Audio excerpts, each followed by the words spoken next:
All right, we will get started in just a little bit.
Well, good morning, everybody. Good morning. Good morning. I'm going to see if I can pause this real quick. All right, I paused it. So we have a real special live stream today. I'm really excited to be able to present this machine, which you've seen likenesses of it on this channel before, but you've never seen this machine before. You've never, ever seen this machine before. And I'll tell you why. It's because it is the unicorn of unicorn sewing machines from a number of realms. This machine would have been made in the latter part of the 1950s. If anyone wants to guess the year that it was made, go ahead and type that in the live chat. But it was a cooperative trifecta effort. I'm using a fancy word today, just days before Christmas. It was a trifecta effort on the part of 3 countries. Now, if you look at the scene right now of the camera pointing at this fabulous machine, you'll be able to guess probably what those 3 countries were or who those 3 countries were. So if anyone wants to take a swing at it, type the name of the 3 countries that combined efforts to make this unicorn of unicorns a possibility. And in the meantime, I'll give you a little bit more Christmas music and also a special welcome to all of our friends that have joined us on a busy weekend leading up to Christmas. It's so great to have all of you here. If you're in the shadows, doggone it, be courageous and step out and introduce yourself. We've had a number of recent live streams where folks have said, I've been watching you guys for years. I've been watching you for years and I never stepped out of the shadows. Well, maybe today is the day to do that. So be courageous, step out, introduce yourself, maybe share a little bit about the machines you have. Some of them might not be vintage machines. A lot of our friends in the Cow Country family, they've got a collage of sewing machines that help them accomplish all the projects that they want to do. So don't be afraid to say, yeah, I've got a newer Bernina. I've got a newer Pfaff sewing machine. It's okay. It's okay. You're among friends. Everyone can be proud of the machines that they have, knowing that they can contribute to the greatness of the projects that they can create. So with that said, welcome, welcome, welcome. Also a special warm welcome to the owner of this machine. He's never touched it. She's never touched it. They've never seen it in person. And yet this machine is heading to the great state of New York. Yeah, that's right. It's heading to New York.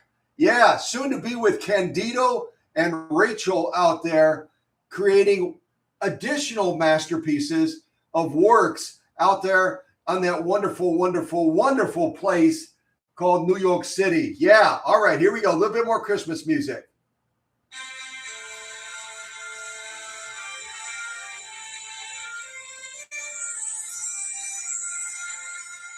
Oh. Yeah. Pause. All right. One more quick pause. I'm sorry.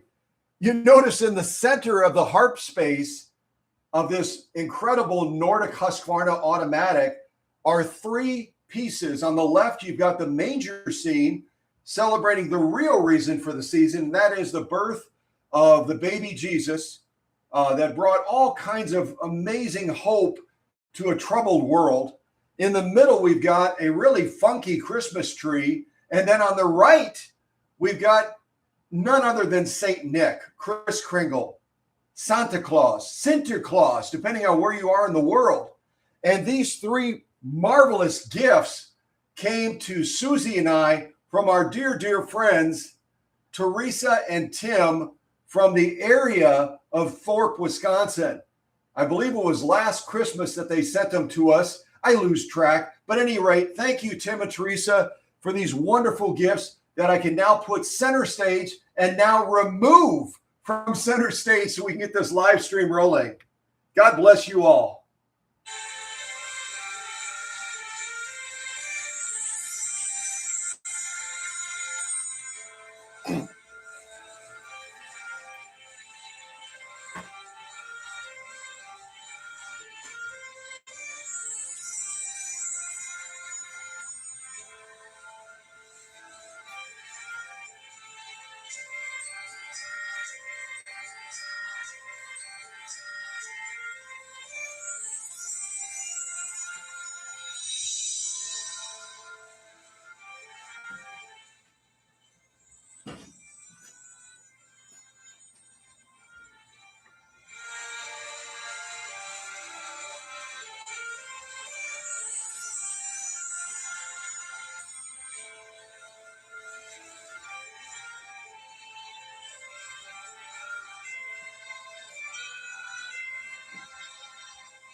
All right, a quick pause on the great Christmas music.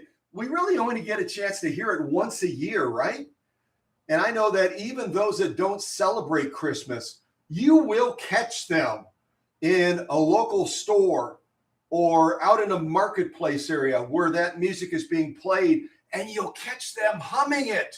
You'll catch them singing it sometimes if they know the lyrics. And that's okay, because everyone looks at Christmas a little bit differently. But I think ultimately everyone says, is it really about all the presents and the packages and the bags and all that sort of thing? Is it about the rush and all the craziness that comes along with the holiday? I don't think so. It's about family. It's about friends. It's about faith. And that really is what's the game changer, right? It's the ultimate game changer that helps you to realize that it doesn't come from a store. Christmas doesn't come from a store. I'm trying to silence some of our alerts that keep going off and are really distracting me. Let me see here. Start snooze. There we go. Okay.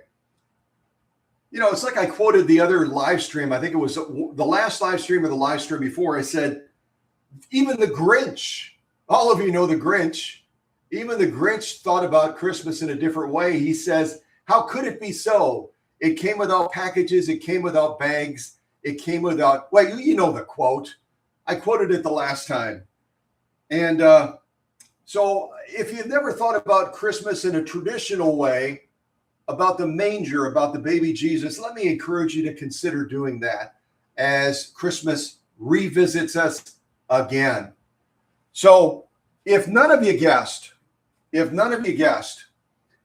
this very rare machine that was a trifecta effort by 3 countries. The 3 countries were, and I want you to write this down because this might show up on your midterm test. You never know. Were the country of Sweden. So we have the King of Sweden back here. Yes, Your Majesty. I know I'm touching you, but it's okay. We're friends. So we have the King of Sweden. We have the Princess of Norway, and we have none other than, what is this guy called? This guy from Canada. What is that guy? What does he do? What's his job? Is he a policeman? But they use a different term, don't they? They use a different term for this gentleman here. What do they call these guys? Are they Mounties? Canadian Mounties, right? Royal Mounties. So this rare machine, the NORDIC-HUSQVARNA automatic, which if you do a Google search, you're not going to find it anywhere. And it's because they're basically extinct. I came upon this NORDIC-HUSQVARNA automatic many years ago. I went out to a place. This person said they were looking to sell a machine. They didn't know much about it. And I looked at that machine, and then I saw this mounted in a table to the rear. And I said, is that one something you'd consider getting rid of as well?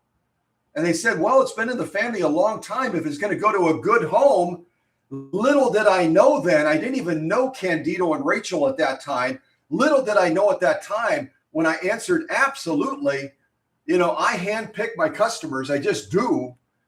And so did I know at that time that this this unicorn machine was going to be going to New York? I didn't, but I believe that God did.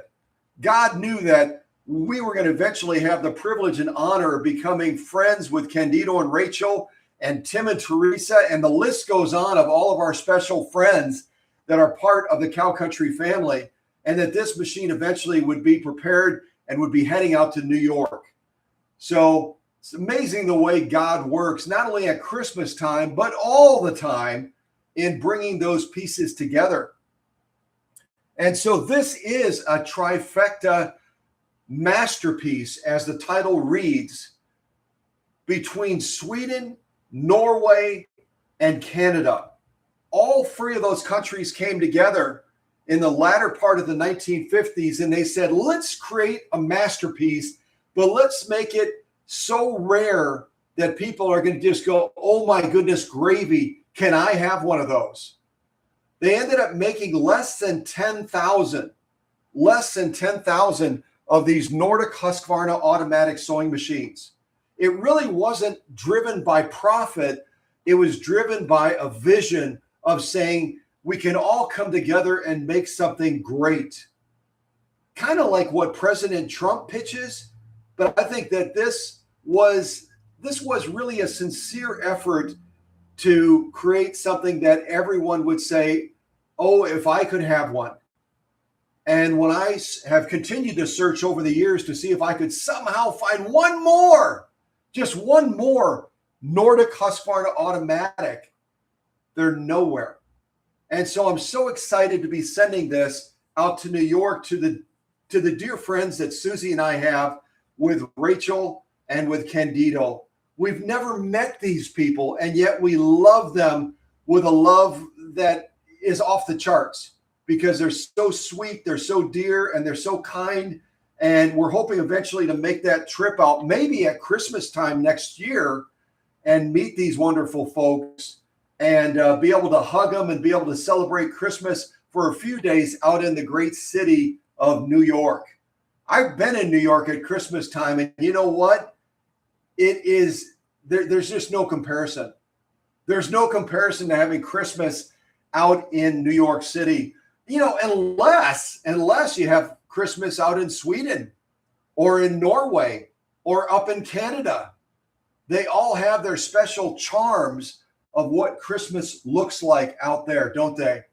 So at any rate, blah, blah, blah, blah, blah. I'm going to move the King of Sweden.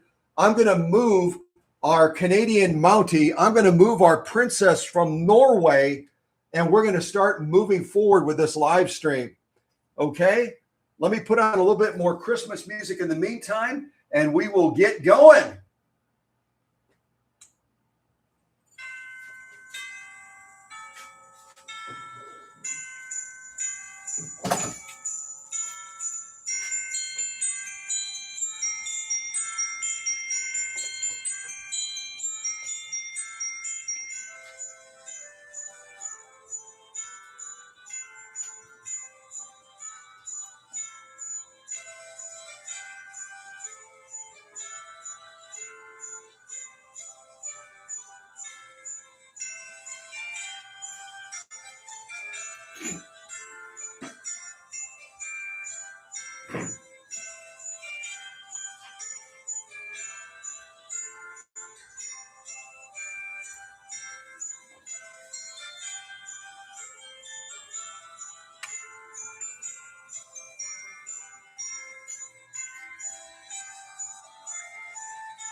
All right, let me pause. I'm going to pause right now because I want to start this live stream, the portion of the live stream now that we're moving into where we're going to begin to interact with this masterpiece of a machine. And I want to offer a contest opportunity. It looks like we've got a very big audience right now, which I'm so honored by. Each and every one of you that are in the audience, if you don't step onto the shadows, it's okay. But I can tell you that the leaders will take good care of you. We've got a number of leaders in the live stream today. They love the Cow Country family, and they will make you feel welcome. They will give you a sense of appreciation for how vital you are to the family and what you bring to the family. We're all fellow teachers. We're all fellow students, and we always learn from each other. So when you decide to step out of the shadows, we will welcome you, and you'll feel like you're at home right away. And then it'll give you an opportunity to share a little bit about the machines that you have. Maybe you have no sewing machines and you've been watching this channel for years because you're like, there's so many great machines, I don't know which one to start with. Well, you got to start with one, and don't be afraid. Don't be afraid, because how many sewing machines are enough? One more. So you can always add to your collection, as a lot of our friends have. Some people have very large collections. Some people have smaller collections. It doesn't matter. All of your machines are unique. And if you send them to the workshop at some point, guess what? They're going to have their greatness back again, and they will delight you every single time you sit down to them. I guarantee it, because that's what the Cow Country Workshop is all about. That's what the workshop magic is all about. is bringing greatness back to machines, whether they're new, whether they're old, whether they're antique, whether they're semi-vintage. It don't matter at all. I feel like I'm in the South now. It don't matter at all. Yeah.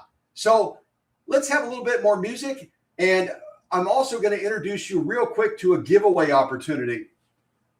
Okay, so get ready for it. You've seen me use on multiple occasions a mechanical caliper. You've seen me use a mechanical caliper in so many ways to measure the dimensions of sewing machine motor brushes, to measure, to measure bobbins, to measure all sorts of things. And I'm going to be using it to measure certain points on Candido and Rachel's machine as well today. But if you have always said, you know what, I would love to have a mechanical caliper. There's so many different styles and versions. I don't know which one to pick. Well, I'll make it easy for you. Susie and I are going to give away a mechanical caliper today if someone can nail the 12 feet of Christmas. Ha-ha! They're saying, what the heck is he talking about? The 12 feet of Christmas. I thought it was something else, the 12 something of Christmas, right? The 12 days of Christmas. Well, it's the 12 feet of Christmas because if you have a Swedish beauty of Swedish beauties like Candido and Rachel, you're going to receive all of the presser feet that came with the original machine when it was introduced back in the day. Okay? Now, if you can do a little bit of research and you can try to list in the live stream, be the first to list in the live stream the 12 feet of Christmas, and you get it right, and I'm going to leave that up to the leadership team to look at your answers. I'm going to text them the answers so that they'll have them. Matter of fact, I'll probably send it to, I'll send it to everybody. What the heck? I'll send it to everybody. All the leaders that are in the live stream, I'll try to shoot it over to you real quick so you'll have the answers of the 12 feet of Christmas. If someone in the audience is the first to type it in the live chat, you're going to have your choice of either a mechanical caliper, the 9-inch Guggenheim professional tailoring shears, or the 11-inch just introduced by Guggenheim, the 11-inch professional tailoring shears. Look at the size of them. They're monstrous, or as Elf would say, they're ginormous. The 11-inch professional tailoring shears, 9-inch professional tailoring shears, or a pocket mechanical caliper. You'll have your choice of one of these three if you get it right. If you get it right, okay? So hold on a second. Let me show you the presser feet. I'll show you the presser feet first. I'll show it to you a couple of times. And then I will try to text over the answer. I'll probably send it to Susie.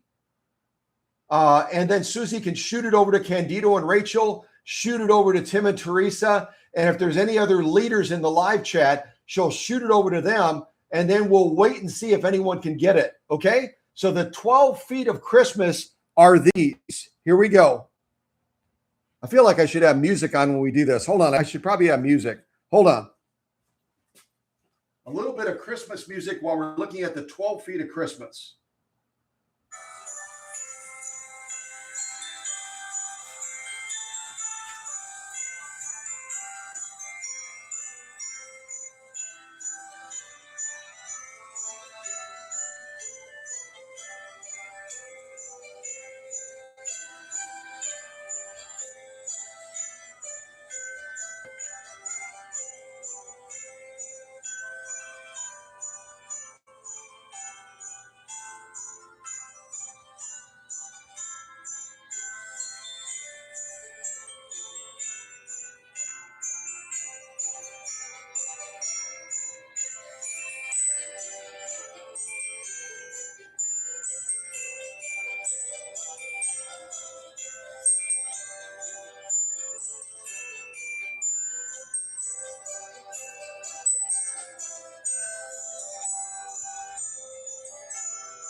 Okay, let me pause the music real quick. I'm going to pause the music. I'm going to pause the music real quick. And I realize I get it. I realize that some of these are not technically presser feet. What I probably should have said is sewing machine attachments or accessories. Sewing machine attachments or accessories would be more accurate. But I'll show them to you again. And if you list them in the live chat, go ahead and list them from left to right. List them from left to right. So start with this one right here. And then this one. I'm trying to tilt it up a little bit. There we go.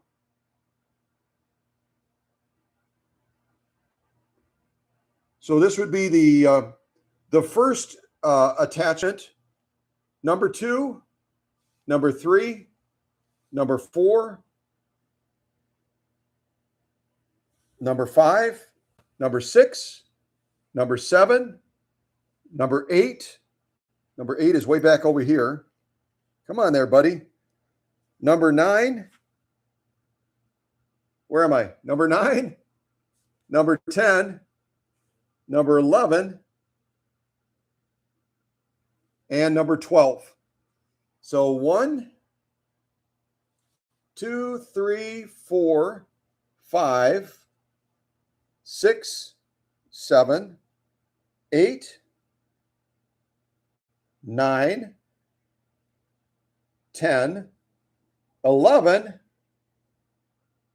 and number 12. So if you want to try to guess, do a little bit of research and say original attachments for the NORDIC-HUSQVARNA automatic. There they are right there. I'll lower this down so you can see them again from a distance. All right, a little bit of Christmas music. See if anyone gets to it. I'm going to work on I'll work on sending this over to Susie first so she can share it. And then we'll see if anyone nails it, okay? See if anyone nails it. All right. And I'll give you a big hint. I'll give you a real big hint to try to help you all out. It is in the owner's manual, right at the front. It's in the owner's manual. So if you have access to an owner's manual, that might help you out. You never know. Yeah, you never know. All right, let me see if I can do this real quick. I'm trying.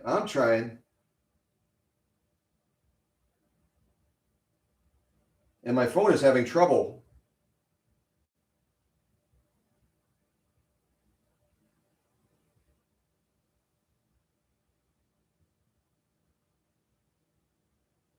All right, I just took pictures of these. So now I'm going to send them over to Susie, and then Susie can share them with everybody else, and then we'll get back to the live stream. But I wanted to give an opportunity for a fun contest just days out from Christmas, so that if someone wins this, if someone nails it, we can get these mailed this week. And even if it doesn't arrive on Christmas Day, you'll get it so close to Christmas, it'll feel like a Christmas present. Okay, so I'm sending these over to Susie right now. And hopefully she can read them. My camera is not the greatest. I probably should change my camera, but you know. All right, so I just sent, let's see here. Yep. All right, Susie, I just sent them to you, so they should get to you shortly. And let me see, maybe I can I'll send them over to Rachel. Don't send them to Rachel and Candido, Susie. I'll send them over to Rachel and Candido. And that way they've got a copy of it too. Let's see here. Bear with me for a second, everybody.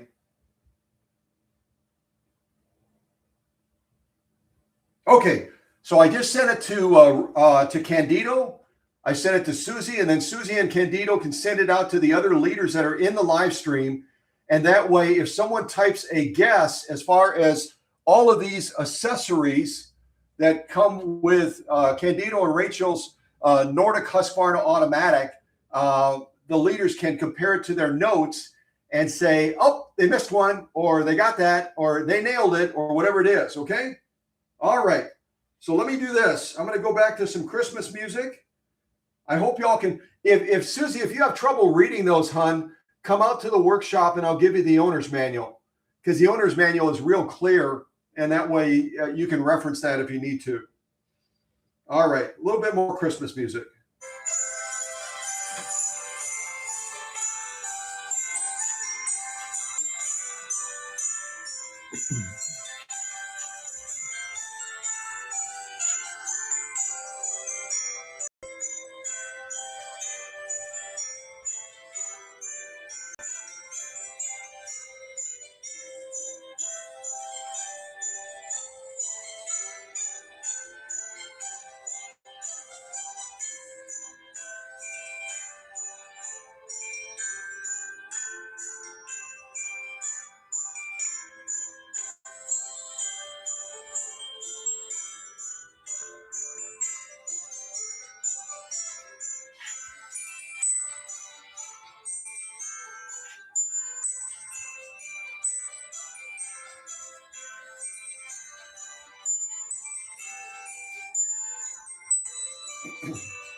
That is such a cool song. I love that song. I'll tell you why.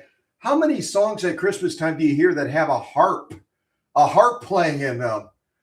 I love the sound of a harp. If anyone's ever played a harp before, type it in the live chat. I would like to take my hat off to you because the harp just seems like one of the most complex instruments that you could ever play.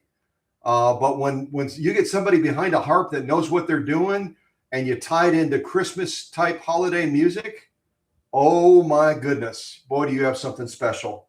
You have something very, very special. So I just gave Susie the owner's manual so that she can look at it. My camera doesn't take the greatest pictures, so she's going to see with her camera, she can take better pictures, shoot them out to the leaders, and then we'll kind of go from there. Matter of fact, let me check this other manual. I might have, yeah, I've got a duplicate copy too. It's okay. All right. So I'm going to try to keep us moving forward here.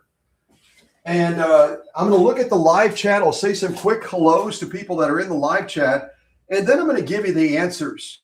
I'm going to give you the answers because at this point, if someone knows, if someone has an owner's manual and they can find that section where it gives the names and descriptions of all of these accessories that go with the Swedish beauties, they probably have typed it in the live chat already. But I'm going to go ahead and go through and say good morning to everybody, howdy, what's up, that sort of thing. And then I'll slowly move towards giving you the name of all these attachments. I am not an attachment guy. I think all of you know that. I've said that before in live streams. I've got boxes and boxes and boxes and boxes of every attachment for practically every sewing machine that was ever used. And for a while, I was just giving them away. And then Susie and I came together and she said, sweetheart, you have no idea how much some of those attachments are worth. And when Teresa and Tim are able to come and visit us out here again in Kentucky, Teresa, Tim, and Susie are going to go down underneath the house where we got a huge storage space with hundreds and hundreds of sewing machines and thousands of sewing machine attachments. And they're going to catalog all of these so that we know what we've got. Because apparently some attachments can be worth thousands of dollars. Did you know that? I didn't know that. And I've been doing this for decades because I'm just not an attachment guy. You know what I mean? So at any rate, we'll eventually figure that out, and then we'll know more about our attachments and our presser feet and all the other doodads that we have. And then we can see the best way to put those to use, right? Yeah, maybe we'll give some of them away. Maybe we won't. I have no idea. But at any rate, let me go down and say hi to everybody. And then we will go ahead and jump into this. Hold on one second.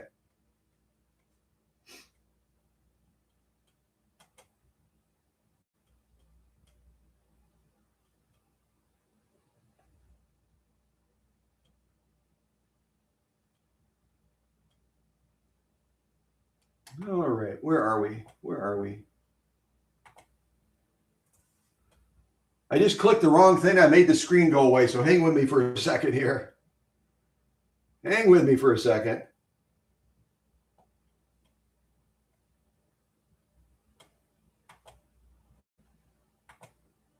Doggone it. Technology is just a wonderful two-edged sword, isn't it? It's a wonderful two-edged sword. It truly is. Goodness gravy, Eloady.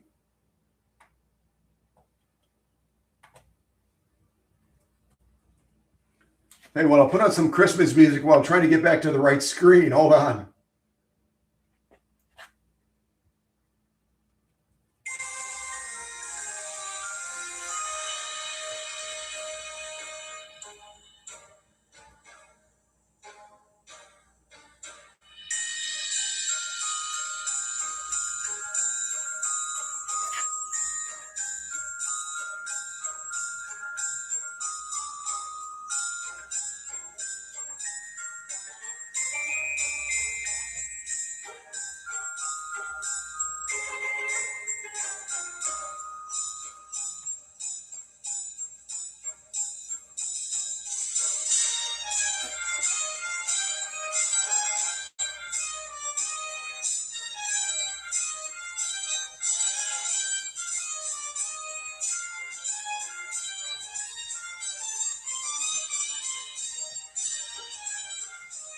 All right. I finally got back to the correct screen. Let me go down real quick and say some hellos. Obviously, hello to Susie. She was the first in the classroom today. To Tim, to Rachel and Candido. Good morning also to Teresa and Tim. I think I said that already.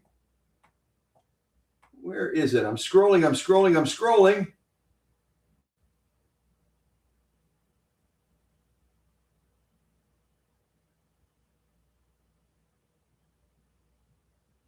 Yeah, I don't think we have a lot of people in the live chat, really.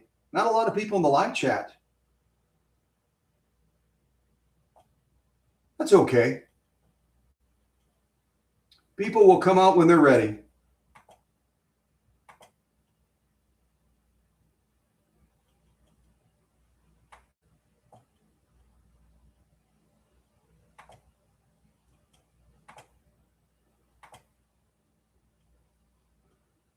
Okay, I'm back to the right screen again. So let me do this. Let me go down. Unless one of the leaders wants to do it, I'll go down the presser feet and the accessories, and I'll give you the name according to Husqvarna, so that if you didn't know what that thing was called, you'll know now. And I'll do my best to do them in order. I'll try to get them in the correct order too. All right, hang on a second.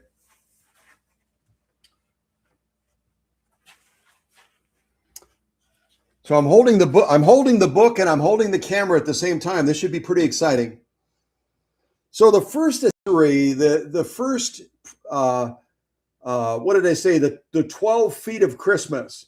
The first foot is called the jointed presser foot for straight and zigzag stitching. I call it a universal foot.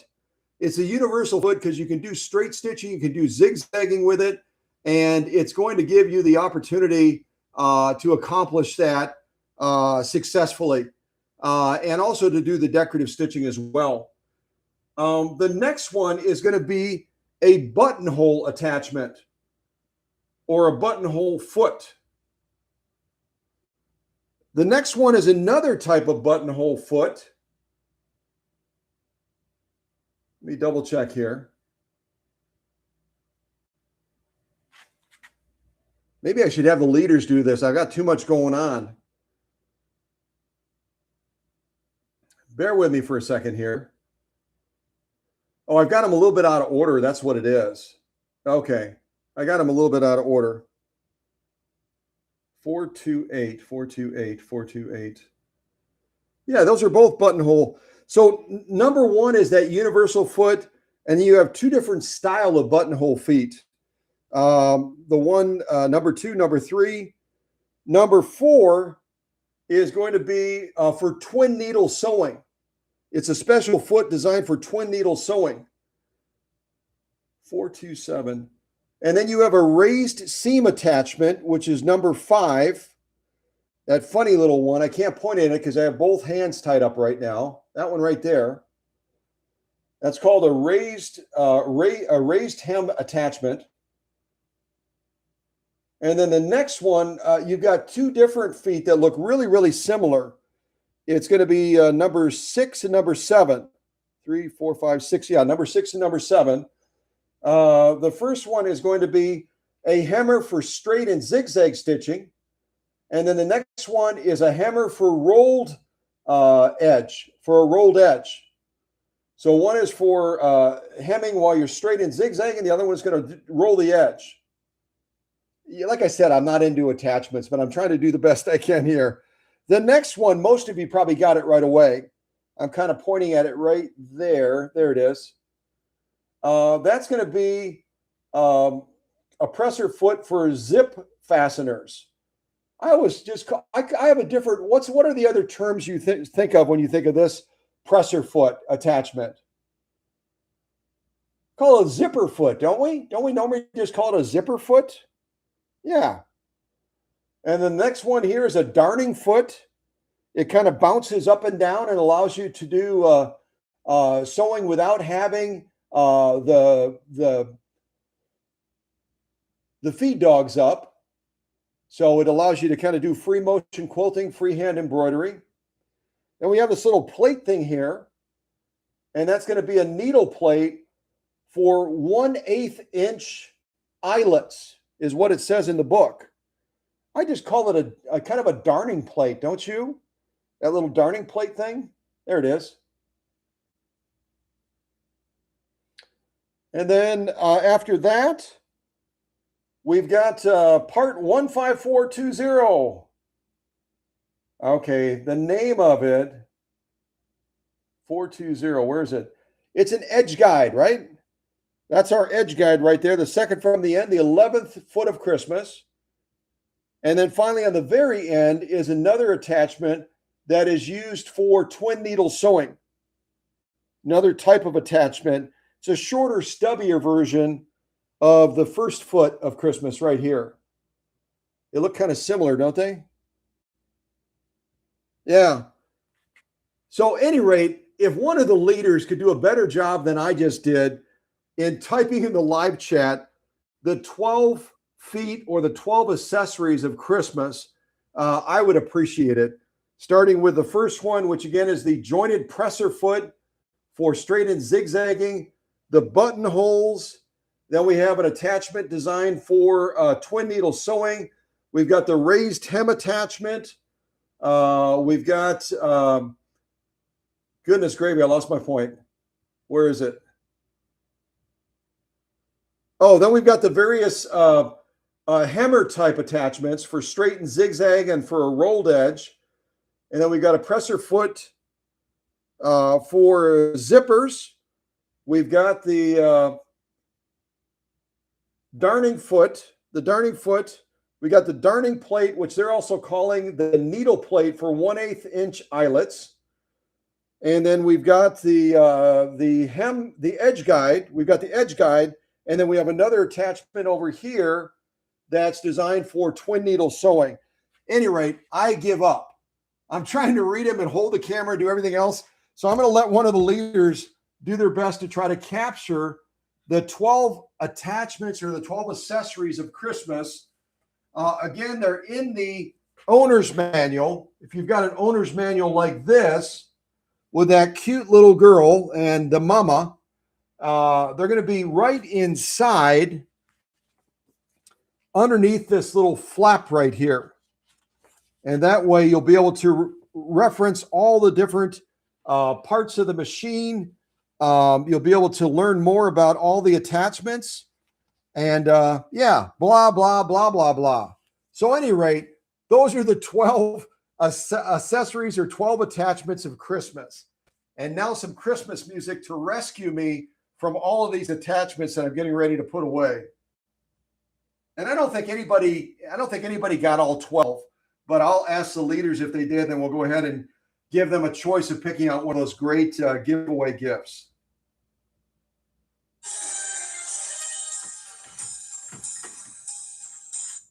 Attachments and buttonholes, they just ain't my thing. What did I do? I just hit the wrong button again. Leaping lizards. There we go.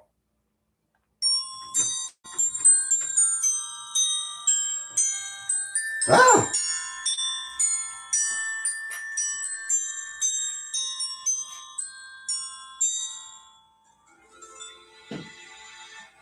All right, I'm going to put all these attachments away.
All right, let me put a pause on this real quick. So I'll walk you around this machine real quick and just show you some of the features of it. We'll start on the left side over here. And when we open the faceplate, you just kind of grab it like this and you can go ahead and open it up. Inside of here, you'll see all the various parts of the machine that need to be lubricated. You're also going to see a serial number over here that starts with K, and I'll kind of go across it here so you can see that serial number.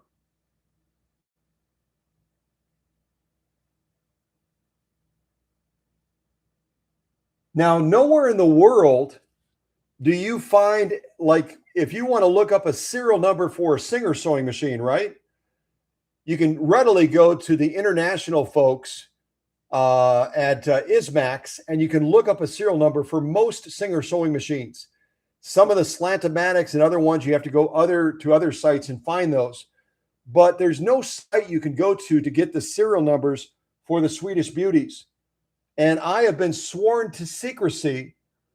Some of you that have been with us for a very long time might remember Hans from Norway.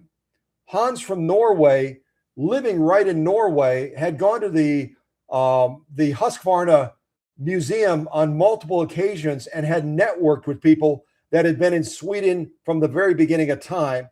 And he was able to secure a secret list from the factory with the serial numbers so that you could identify the year that a machine was made from that Swedish factory.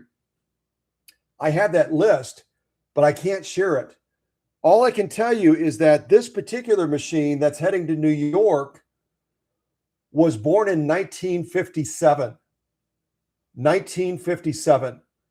And in that year that it was made in 1957, when Norway and Sweden and Canada all came together to produce this very rare Swedish beauty, the NORDIC-HUSQVARNA automatic, they decided they were only going to produce a very limited number of them, less than 10,000. And so somewhere else in the world, there may be another NORDIC-HUSQVARNA automatic, maybe over in Norway, maybe over in Sweden, maybe up in Canada. If anyone finds one, night or day, call me, text me, and let me know how I can get my mitts on it, because I would love to be able to present another one of these unicorn of unicorn machines again in the future. Otherwise, we're going to stay in touch with Candido and Rachel. And when Susie and I eventually have a chance to go out there and visit them, we'll record a live stream out there, and we'll be able to document the progress that Candido and Rachel are having with this machine out there in New York. But you just can't find them. If anyone finds one again, let me know, please. Let me know. So a 1957 machine, when you go into the faceplate area, you don't have any kind of a threading guide like on some of the Singer machines. All you have is Husqvarna Sweden. And then you've got right here the presser foot adjuster. There it is. The presser foot adjuster. The more you compress this spring by rotating this counterclockwise like that, the more presser foot pressure you're going to have. If you push it away from yourself like this, which would be clockwise as you're looking down at it, then you're going to have less presser foot pressure. If anyone wants to type in the live chat, what's the big deal about presser foot pressure? You're always talking about that. You're always blah, blah, blahing about presser foot pressure. What's the big deal? If someone wants to share that knowledge so that others that watch this later as a video will understand, oh, it is a big deal, go ahead and type that in the live chat. But other than the oiling points in here and the presser foot adjuster right there and the serial number right over there, that's pretty much it. Go ahead and close that. Our upper tension unit right here. And I can cover the threading real quick if that's helpful to everyone. Hold on one second. I'll put on my galoshes, put on my glasses.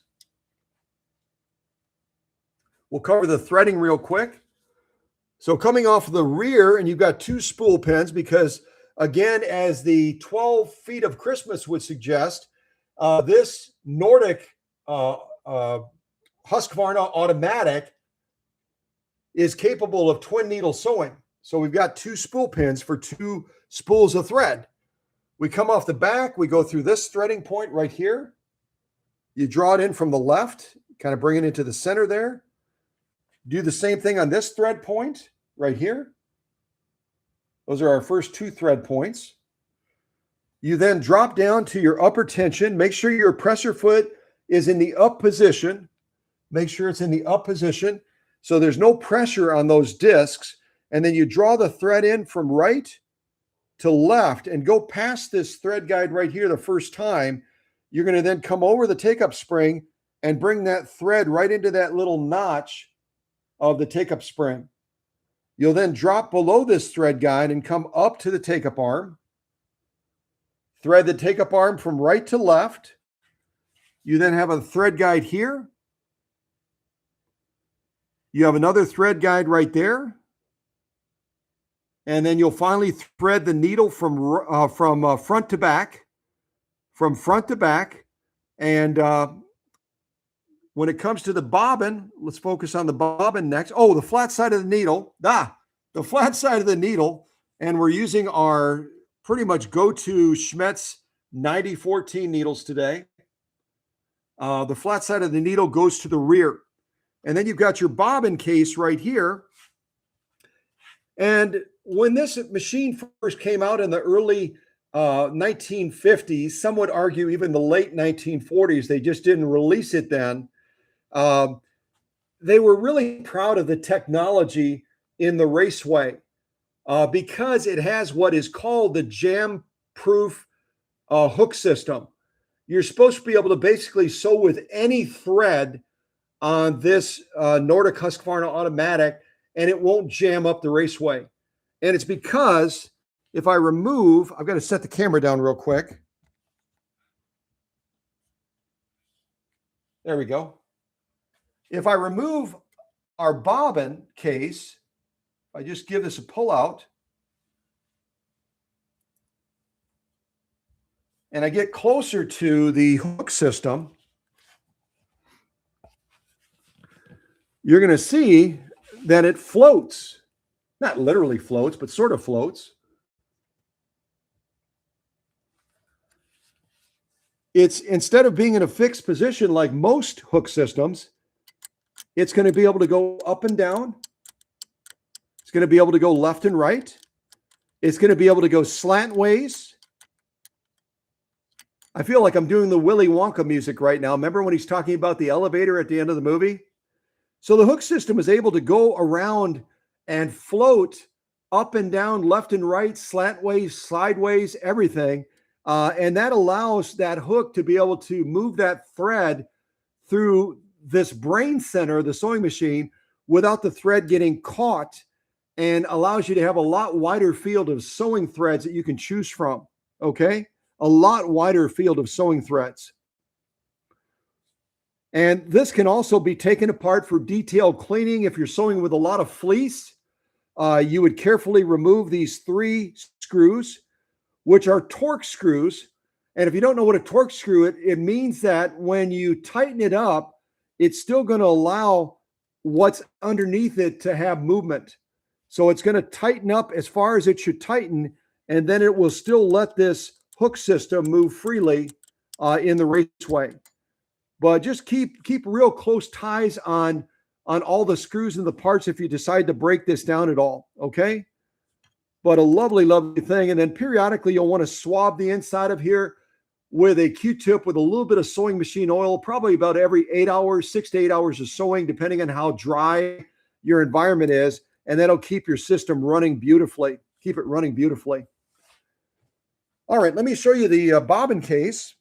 I'll set the camera down again. Show you the bobbin case. It's our bobbin case for Candido and Rachel's machine. And I'll take the bobbin out. Take it out best as I can. Got kind of a dry environment here. This is a proper bobbin here for the Husqvarna Viking. It's an original one. It's not a remake. They do have remake ones out there that are made out of aluminum. Some of them work pretty good. Some of them don't. There it is. This one is actually metal. And on the inside of here, periodically, just like you'll swab the inside of the Raceway with the hook system carefully with a Q-tip swab and some oil, you'll do the same thing with this. With this one, periodically, you'll want to take a little bit of rubbing alcohol on a Q-tip, swab the inside hole where it mounts to the machine, the outside, the inside, just swab it very gently. There's a couple of springs in there, so you got to be careful.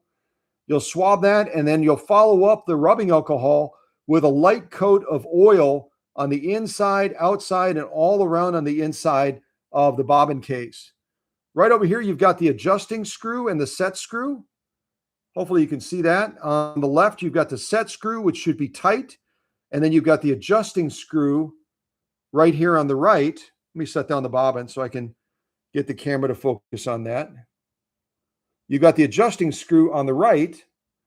And that's what will allow you to change the tension to either emphasize or de-emphasize your top stitching. Remember, this bobbin case is the one that's pulling down, so it's going to be defining your top stitching.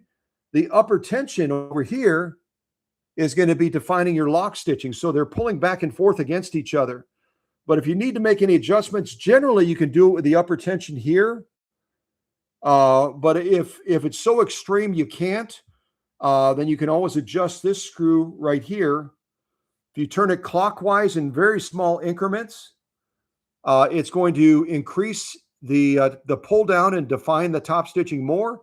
If you turn it counterclockwise, you're going to de-emphasize the top stitching and you're going to give more authority back to that lock stitch.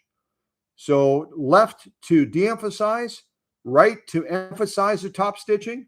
And just remember, when you adjust this, it has an impact on this and the same way back and forth. So don't change this too dramatically, or you could throw your machine way out of whack, okay?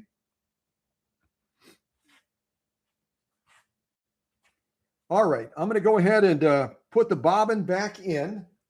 Hold on one second.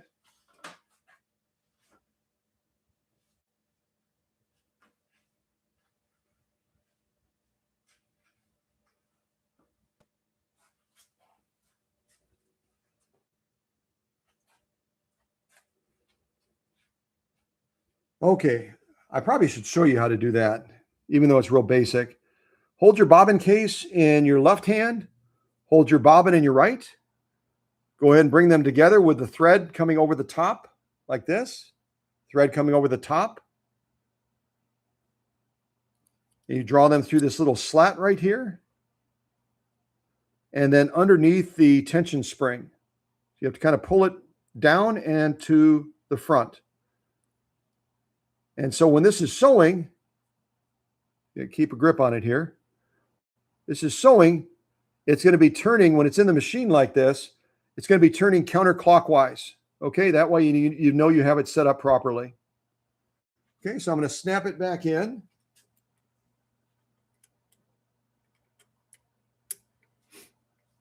And then we will draw that thread back up. When you draw the thread back up, if you're really, really new to sewing, it's okay. When you draw that thread back up, I'm going to turn the balance wheel and hold the rear thread that's coming off the top of the machine and rotate the balance wheel toward you. Always rotate it towards you. And then we'll be able to pull that thread back up to get ready to sew with this machine finally. There we go. Get my little snips. We'll draw that to the front. And then we can close our door again.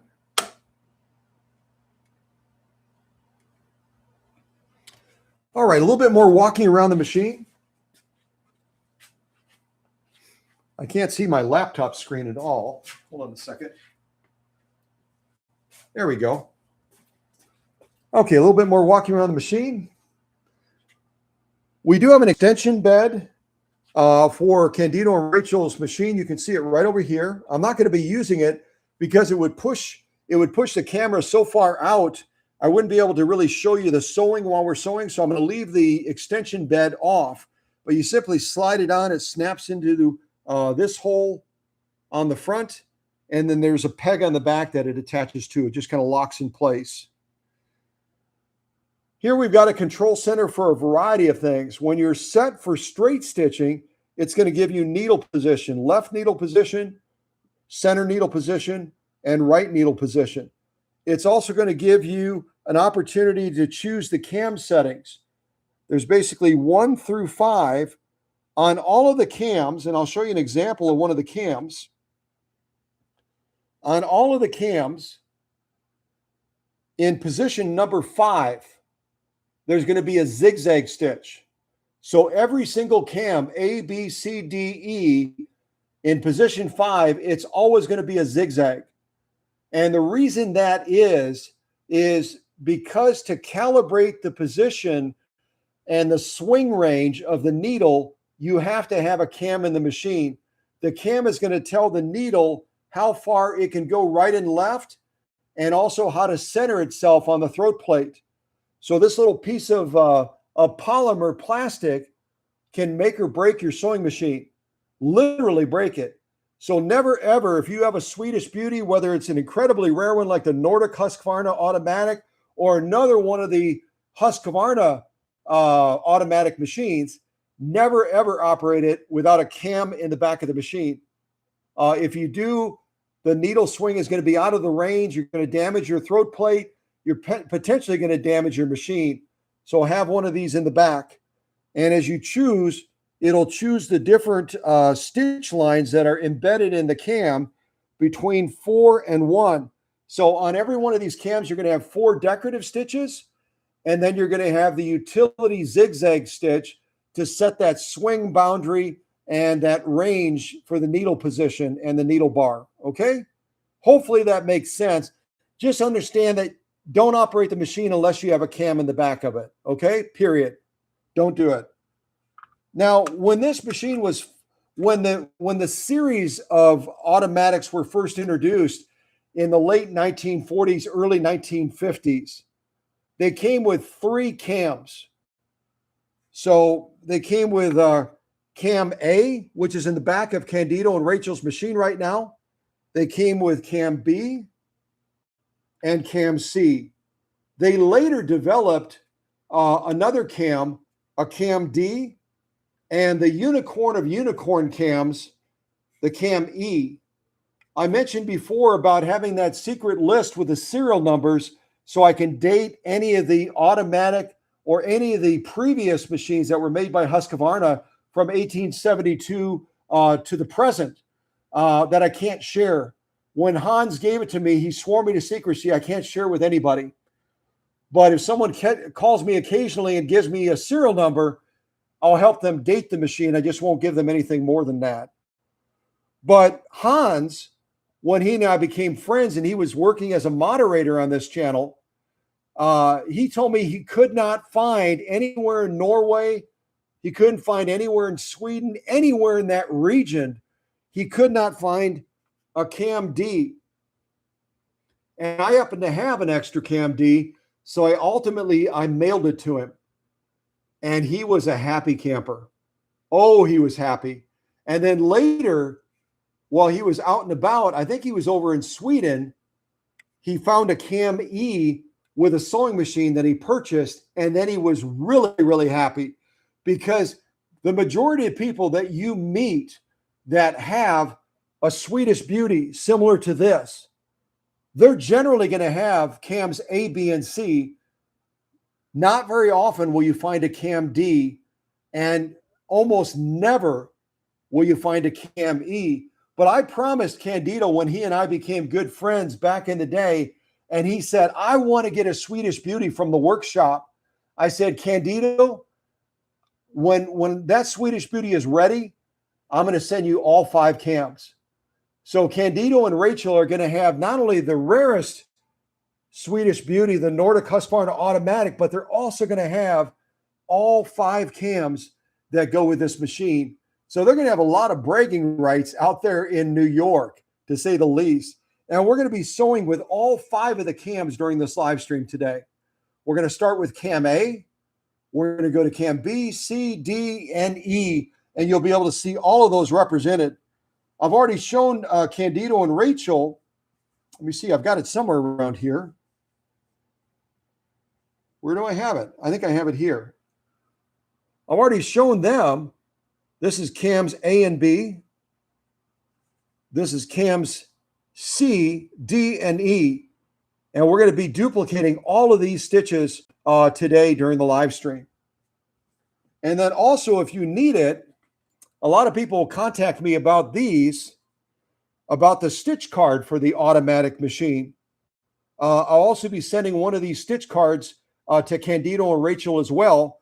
I don't use it because I know these machines so well, but it is a helpful tip when you're doing certain stitching to know the needle position, to know the proper stitch length, and to also know the stitch width setting that Husqvarna recommends. Gives you a lot of tips and tricks that can be real useful when you're using some of the decorative stitching that this machine will do. Okay, so let me get the camera into place. We're finally going to get sewing on this machine after a lot of blah, blah, blahing. A lot of blah, blah, blahing. Oh, I should also, I didn't cover all the machine. Let me go back. I've got a lot going on today, so I'm getting distracted a little bit. All right, back over here. Back over here. Ha ha. So I already covered all this, needle position, cam selection. Whenever you're looking to move this slider, let's say you just did a zigzag and you have cam A in there. And now you want to go to position number 4 and sew that decorative stitch.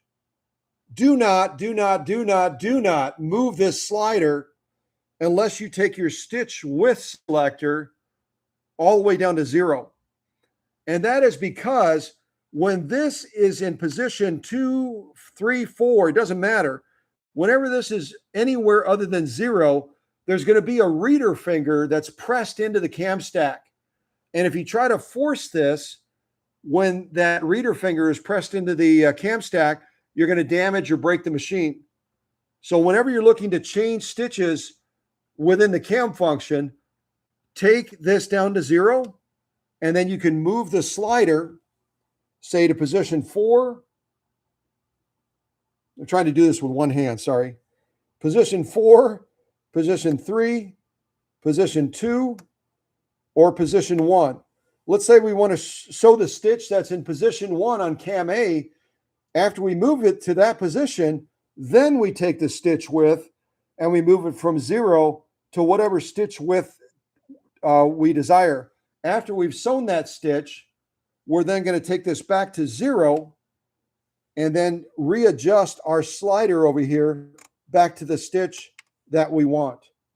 Does that make sense? I hope it does, because I don't want anybody out there that's watching this or acquires a Swedish Beauty to break their machine when they could otherwise prevent doing that. So whenever you're looking to move this, the simple rule is make sure you're on 0. And then before you start stitching, move this to the desired stitch width that you want. Okay? All right. That's enough of that. Then we have our stitch length right here. Down here, we're going to have the longest stitch on 4. We can go all the way up here where we'll be using the setting for most of the decorative ornamental stitching. Right around between the 1 and the 0 is where we'll be set for most of the decorative ornamental stitching. So any of those stitches that are between 1 and 4 on the slider, we will have our stitch length in most cases set right between 1 and 0 so that we can really make that pattern tight and nicely defined. For other stitching, we can certainly move it down and get longer. When we get to the longest stitch, we're going to be right around 6 stitches per inch. All the way up here, we're going to be right around 30 stitches per inch. And actually, a lot of the Swedish Beauties, when they're performing perfectly, can actually execute 5 stitches per inch. So much better than the average Singer sewing machine when it comes to that stitch length range. Okay? Then we've got our feed dog drop right here. You can rotate it to drop the feed dogs. You can rotate it back to make those feed dogs pop back up again. Okay? Over here, we've got our bobbin winding assembly. I'm going to grab a bobbin and kind of demonstrate it for you real quick.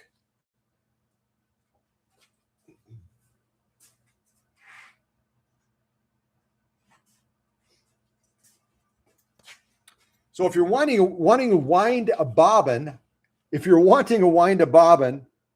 on a machine like Candido and Rachel have, you can use this function right here for a couple of things. If you're simply winding a bobbin, you slide a bobbin on, you'll come off the back of the machine right here. You can have an extra spool of thread right here, come through this thread guide right here, then drop down to this thread guide. The thread will come underneath this little finger, and then go from the front to the back around this tensioner, and then come back to the spool over here for winding. Okay, hopefully I covered that pretty good. So you'll put your spool of thread here, come through this thread guide, drop down to this thread guide right here. And when you get down to this, you'll bring the thread underneath this little finger and then bring it from the front to the back between this tensioner right here. And then you'll bring it over to your spool, wind it a couple of times. And as soon as you put your bobbin on here, it's going to automatically disengage the clutch. So if I push on the foot controller right now, I'm going to get motor movement, but I'm not going to get any needle movement. I'll show you.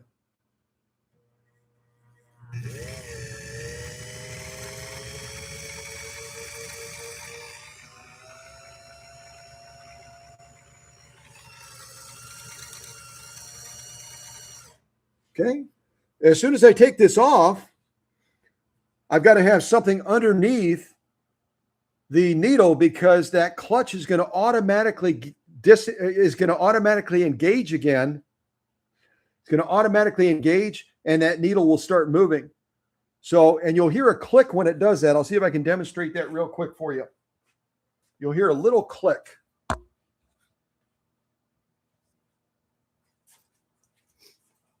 What do I have over here? I've got a little bit of, I've got just a little bit of canvas. Put that underneath there. Drop our presser foot. And we will stitch down some canvas. Listen closely. I will be quiet and see if you can hear that clutch kick back in. Okay? All right, you ready?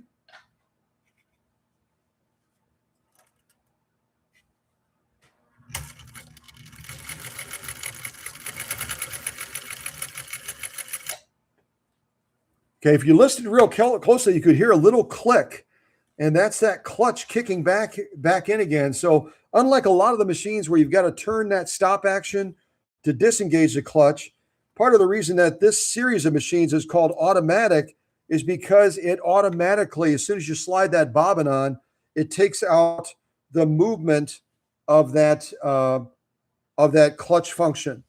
Beautiful stitching on this canvas, just impromptu. Now, the other function that this does, I'll keep my canvas handy. The other thing that this control on the other side does, let me put this back in. If I'm stitching just a regular line of stitching, I don't want to have a lot of control. I can sew at full speed. So I'll just go ahead and hit the gas. And I'm going full speed, but sometimes you want more control, right? Sometimes you want more control. And that's why they give you a slow gear. That's why they give you a slow gear on the side of the machine so you can slow the machine down. And what you end up doing is you end up taking it from full speed all the way down to 1/5 speed. That's a significant reduction in speed. And you accomplish that by pulling this out, this little control right here. Just give it a pull out. And now, with nothing else, we're going to go back over to the machine and listen to it run. You'll hear that it's ratcheted that motor speed down with a gear reduction.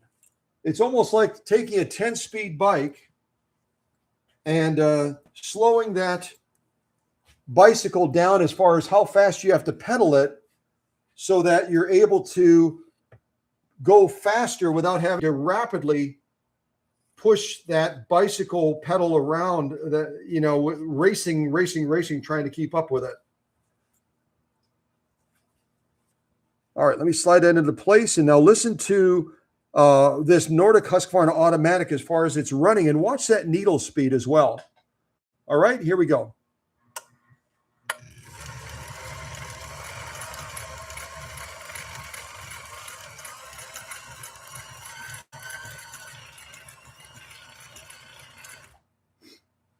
Now, before you try rotating the balance wheel, I just finished that stitch line, right? I've just finished doing that stitch line on these 2 layers of canvas. Do not try turning that balance wheel until you disengage this slow gear. Right now, the balance wheel is locked because of the gear reduction. The balance wheel is locked. If you try to force it, you're going to break something, okay? Don't do that. Disengage this by pushing it back in. And now you can move the balance wheel freely without causing any damage potentially to your machine. Okay, now I can turn it easily. Hopefully that's helpful.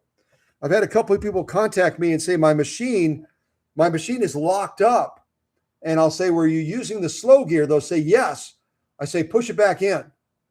And they're like little kids. They'll start giggling like, hey, it works again.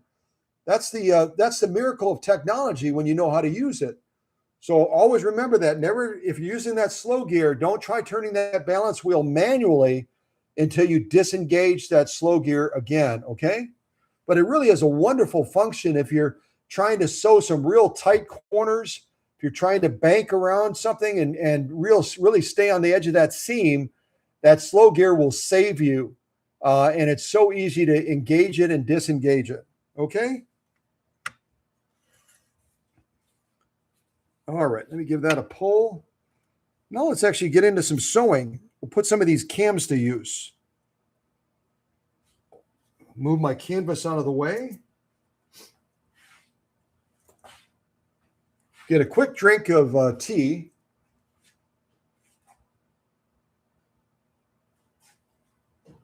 All right, there we go.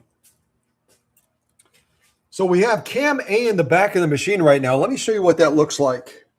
I'm going to go around to the back of the machine right here. I'm going to open this little door. And then right here, let me look at the, I got to get that other screen up. Having so much trouble seeing the screen right now. Okay, I think I've got it pointed right. So right here, you've got cam A in the back of the machine. This little release right here, you can see I'm pushing on that,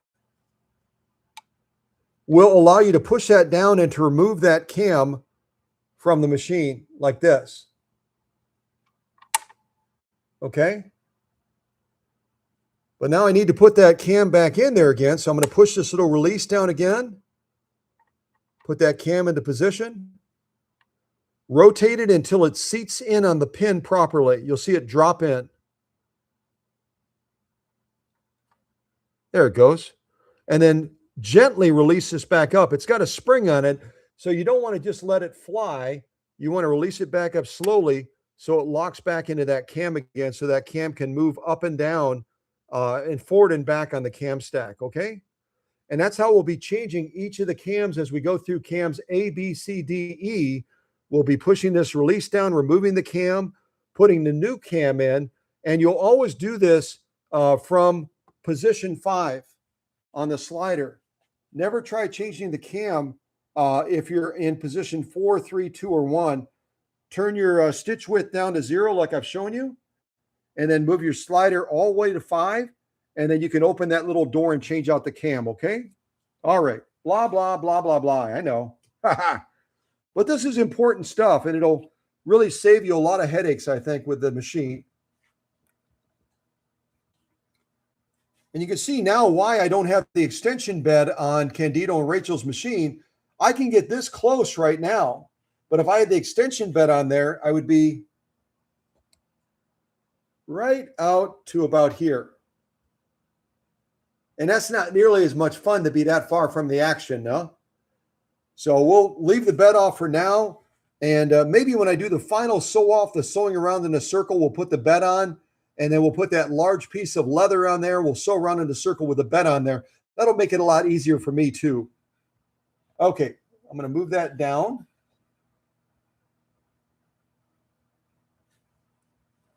And we'll get our first piece of material in there. We're going to start, I always think of green and red as kind of being holiday Christmas colors. So we're going to start with some green as we begin to use cam A.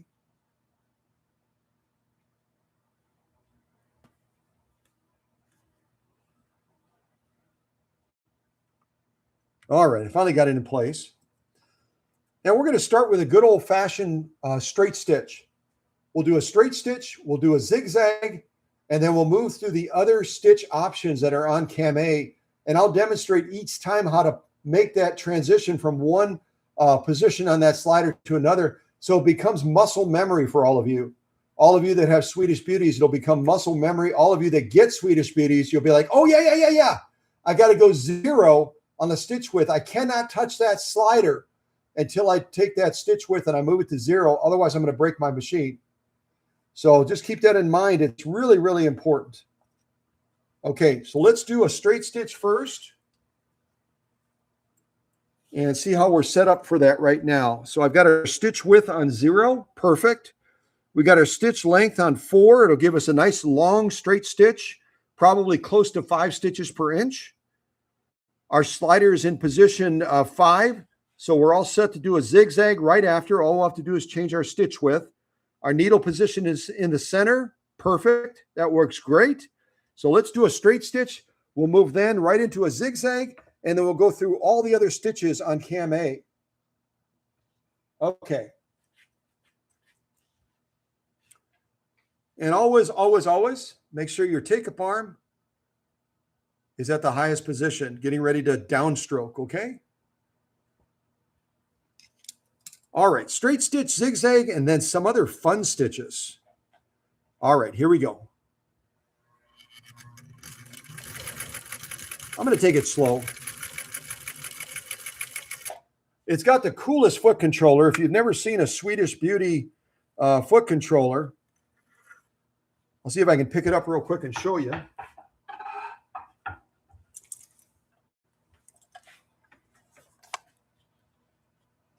This is a Swedish Beauty foot controller. You can see they have the royal crest on there because, again, the Husqvarna sewing machine company, which really started its existence as a musket barrel and a manufacturing plant, started all the way back in the 1600s. They didn't start making sewing machines until 1872, but because it came by a king's decree to establish that original plant that was tied to Husqvarna, they always put the royal crest on everything, including the foot controllers. And these are great foot controllers. They give you a lot of control range as far as speed. And oftentimes you don't even need that slow gear, but it's great to have that slow gear as well. All right, so we did our straight stitch. We'll move right into a zigzag, and then we'll move into the other stitching. We'll look at all the stitching together. I know I've been kind of lagging a little bit.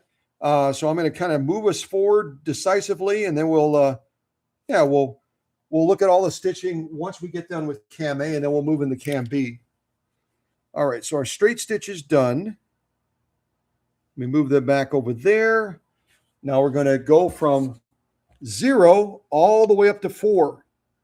Moving our stitch width to 4. Our stitch length is still on 4, and we'll see how we do on that tension regulation. Remember, the wider you go in a zigzag, the more tension issues you can experience because of the bridge points of that zigzag shape, where you basically have the thread dangling on the material, and it needs to have the right tension so that it doesn't let that stuff become droopy. All right, so let's lay down a zigzag, and then we'll move into the other fun stitches on this cam A. All right, here we go. Get my foot all the way on the foot controller. Whoa, slow down, buddy.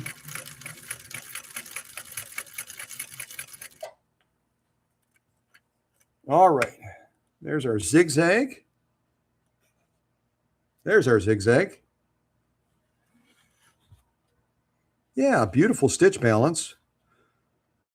Our upper tension and our bobbin case are getting along real well together. We have some beautiful straight stitching. This is our lock stitching. Straight stitching, our zigzag. Lock stitching looks absolutely spot on. Top stitching looks brilliant. Now we'll move into some of the crazy fun stitches, and I'll show you how to set the machine for those as well.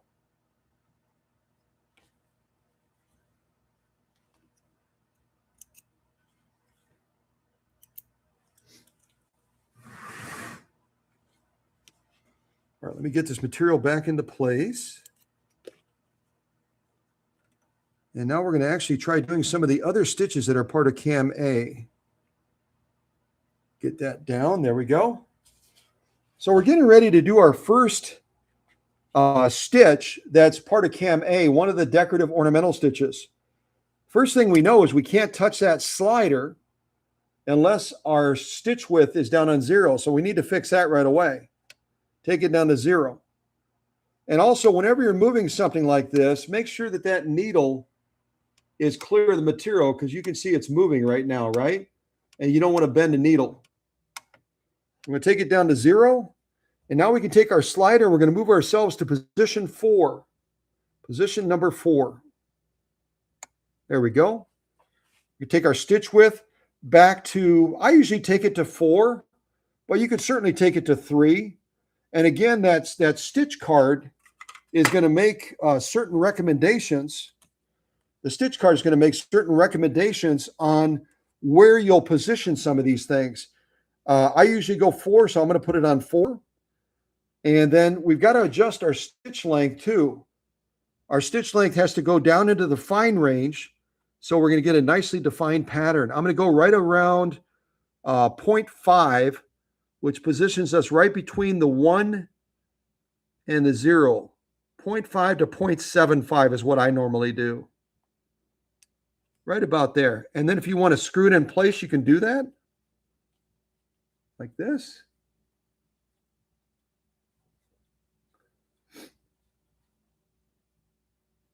Actually, it moved my setting even lower than I wanted it. Let's bring that down just a little bit. There we go. Yeah, right around between 0.5 and 0.75. Not quite to the 1, but right on the edge of the 1 is generally a good place to set yourself up. So let's try stitch number 4 on cam A, and then we'll jump through the other stitches on cam A, and we'll finally jump into cam B. I'll tell you in advance that cam B is probably one of my favorite stitch cams, but I love them all. I love them all. I know Candido and Rachel will find a lot of uses for these in various projects that they do. So let's lay down stitch number 4 on cam A. All right, here we go. And for some of these, remind me, and I'll use the slow gear just for fun. All right, here we go.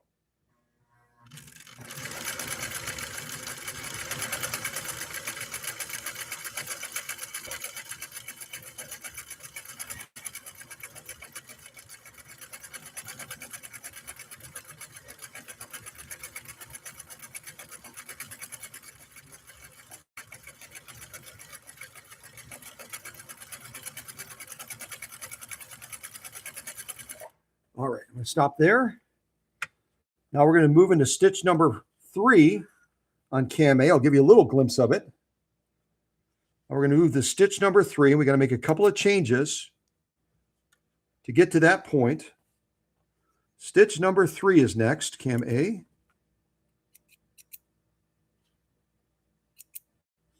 Let's get this back into position. We got a lot of cams to go through, y'all. We got a lot of cams. So we're coming over to here. Do not touch the slider. Don't touch it. Go to 0. Go to position number 3. Take us back to 4. Rock and roll. Here we go. You do the next stitch now. That's a lovely stitch, isn't it? Very, very nice. All right, my take-up arm is all the way up. Now we're going to do this next stitch on cam A, stitch number 3. Here we go.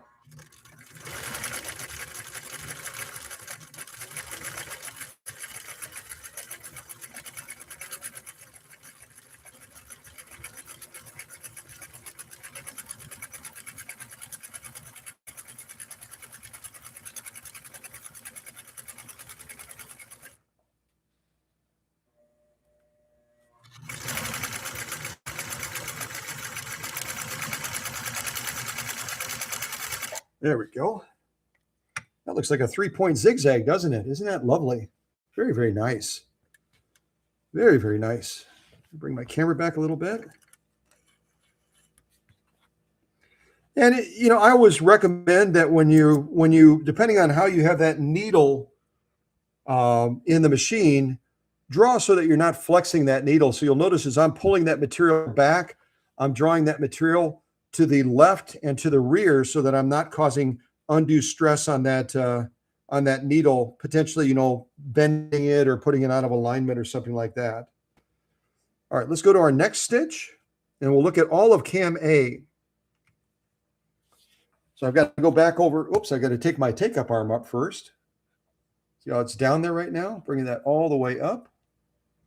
Make sure that that's ready. Okay, take our stitch width down to 0. Pull that finger back. Now we're going to go to position number 2 on cam A.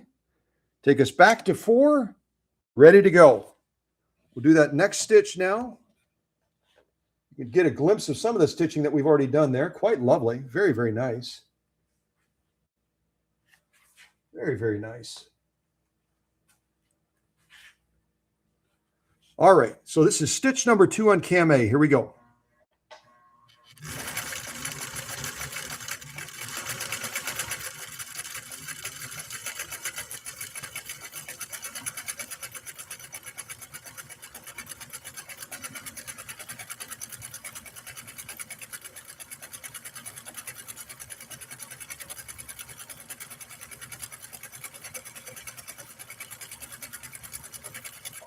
All right, I'll stop right there.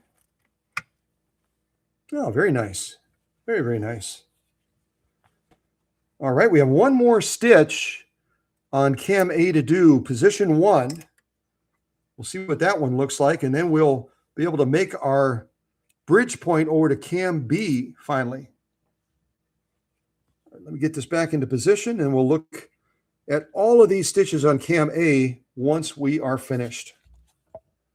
So first thing I have to do, don't grab that, Scott. Don't grab it. Take it down to 0, and we can move to position 1, and then back to position 4 on the stitch width. Okay. Yeah, very nice. Very, very nice. All right, our final stitch on cam A. Here we go.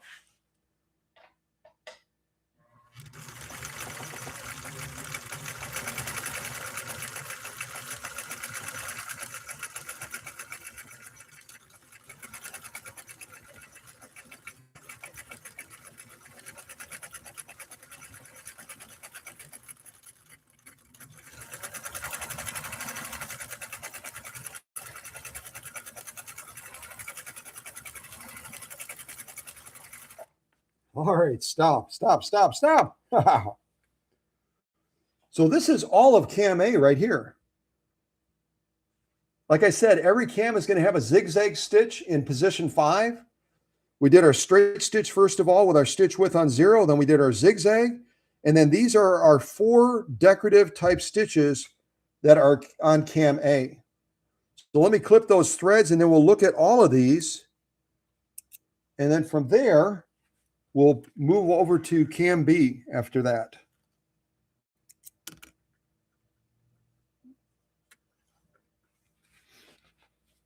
All right, so cam A, take a look at those. Really quite lovely, aren't they?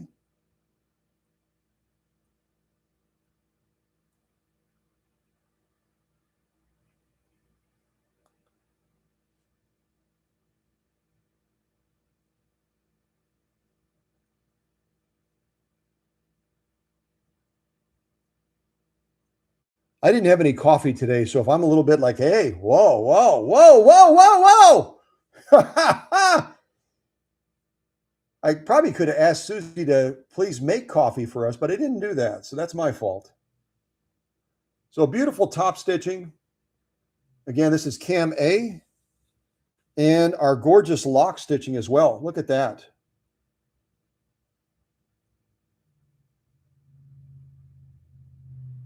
Beautiful lock stitching and top stitching. And you can see right now we're getting just a little bit of a pucker. We're getting just a little bit of a pucker on the edge of these 2 layers of 100% cottonwood stiffener. That is telling us that our presser foot pressure may be too high. But I'm not going to make any adjustments because we're going to be doing sewing on leather and everything else. I'll just leave it where it's at. But know that that puckering usually is a result of that presser foot pressure being too high. So all we would have to do is open up our faceplate and go in here and then push this screw so that it allows that tension to be dropped down on that presser foot bar. Again, as you rotate this counterclockwise, as you rotate this counterclockwise like this, it's going to increase presser foot pressure. So if we're getting a little bit of that puckering on here, we would go ahead and push it away from us and let that spring come back down a little bit further so that it doesn't cause that puckering on all of our project. But because we're just doing sew-offs right now, we'll leave it alone, but know that you can make that adjustment as needed. But some gorgeous, gorgeous stitching on cam A, top stitching and lock stitching. I'm going to go ahead and label this so we don't forget. And then when Candido and Rachel get this machine out in New York, they'll be like, oh, yeah. I want to try that stitch on cam A, and they'll be able to do that straight away. So I'll put a little A next to it. Kind of like the Fonzie from Happy Days. Any of you that are old enough to remember that program, Happy Days with the Fonz, remember that that he always would say A. So I'm going to put an A on there. And that is cam A that we just sewed. Cam A stitching. Yeah. Now we're going to go to Cam B, but we got to do a little bit of a change out, a little bit of a wardrobe change, don't we? Put this back into position, get us all set. Notice my needle is out of the material. Needle is out of the material. And now we need to jump around to the back of the machine and open that little door. I'm going to try to set the camera down so that I can do that more easily. Open that little door there. Yep, you can see it. But look what the problem is. My cam is like way inside of the machine. My cam is way inside of the machine because I just got done sewing and my stitch width is on 4, so I can't move my slider. Oh my gosh, what do I do? What do I do? Well, that's easy. Take this to 0. And now I can move my slider. And when I move my slider, you'll see that cam get much, much closer to us. Let me make sure the camera is angled right. Yeah, there it is. Watch, it'll come out to greet us. Aha! Yes! Further, a little bit further, a little bit. One more time, please. One more time. Yes. Now I can change it. But if you are looking to go from one cam to another and you open the back of the machine and you're like, holy cow, the cam is like way inside the machine. How do I get it out? Go to position 5 once you take your stitch width down to 0, and it's easy peasy. So now we just push our little lever down, take our cam out, cam A, and now we need to get cam B and put cam B into the machine. So I'm going to push that down again, rotate it around until it seats into place. There it goes. Release our spring gently. Yeah, close our door and we're ready to play with cam B now. I mean that literally. We're getting ready to play with cam B. Yeah. So we're not going to redo the straight stitch and the zigzag again. We've already done that, and we've gotten beautiful stitching from cam A. Cam B is going to do the same thing. Cam C is going to do the same thing. Cam D is going to do the same thing, and cam E is going to do the same thing. So we're going to move right into the decorative ornamental stitching, right into it. And already our stitch width is down on 0. Perfect. Now we can go from position 5 where our zigzag is. I'll move my hand out of the way. Now we can move from position 5 immediately to position 4. Okay? Take our stitch width back to 4 or 3 if you prefer. You can look at your stitch card as well and see what Husqvarna recommends. But we found before sometimes what the manufacturer tells us to do doesn't give us the right result, does it? So trust yourself as well. Trust your intuition when it comes to knowing your machine even better than the manufacturer. All right, so we're going to do stitch number 4 on cam B now. I've already got everything else set properly. Let's see what this stitch looks like. Okay, all right, here we go. Whoa, slow down, Scotty, slow down.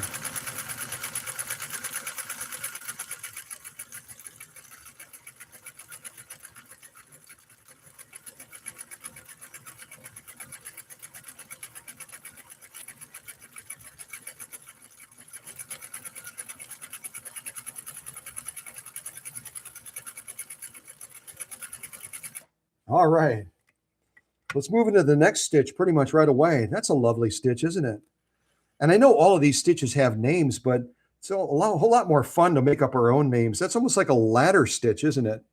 Or something like that. You can call it what you want to call it. All right, let's move into the next stitch on cam B. Bring that back. Clip our threads. There we go. Get this back into position.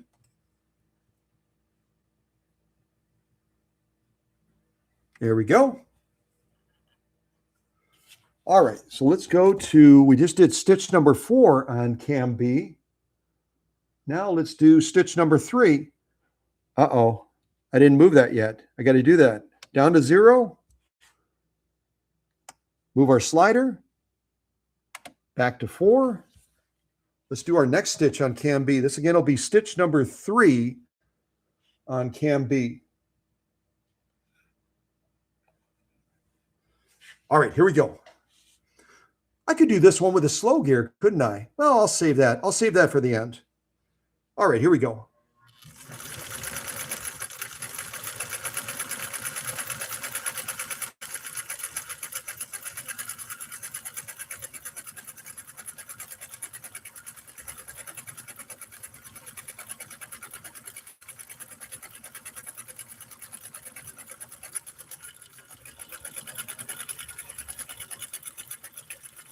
All right, I'm going to stop right there.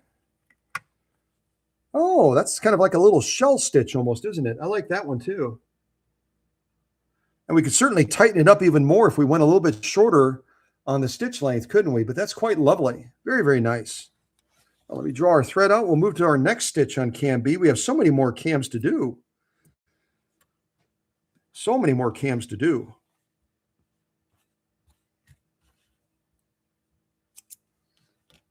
All right. Get that back into position. Again, we're working with cam B right now on Candido and Rachel's machine. Get that up. There we go. All right. So we just did stitch number 3. Now we're going to do stitch number 2. I've got to take this down to 0. Now I can move my slider to position 2. There we go. Take this back to somewhere between 1 and 4. I always go to 4. Let's do our next stitch now. This is going to be stitch number 2 on cam B. Let's see what we think of this one. All right, here we go.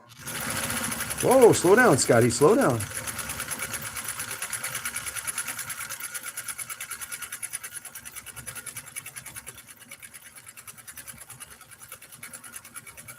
Oh, this is a fun one. I like this stitch.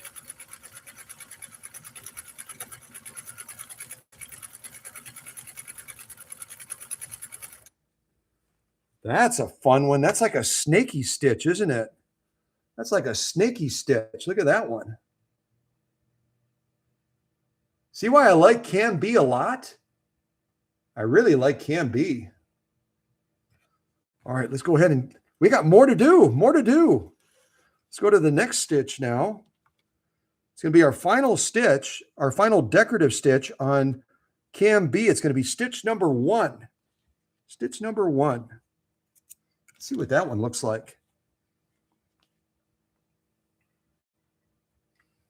All right, got to make some changes over here, some changes. Take our stitch width down to 0. Now we can move our slider to position 1. Take that back. See that? It's muscle memory, isn't it? You'll be like having dreams about this. All right, I'll take it to 0. I'll take it to 0. Ha ha ha! Yeah. All right, let's do this final stitch on cam B, and then we'll move to cam C after that. Here we go.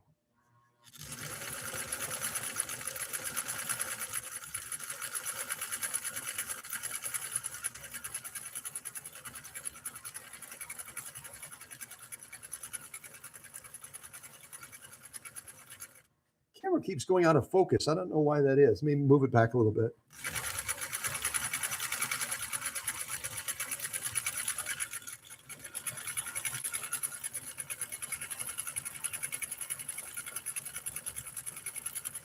All right, we'll stop right there.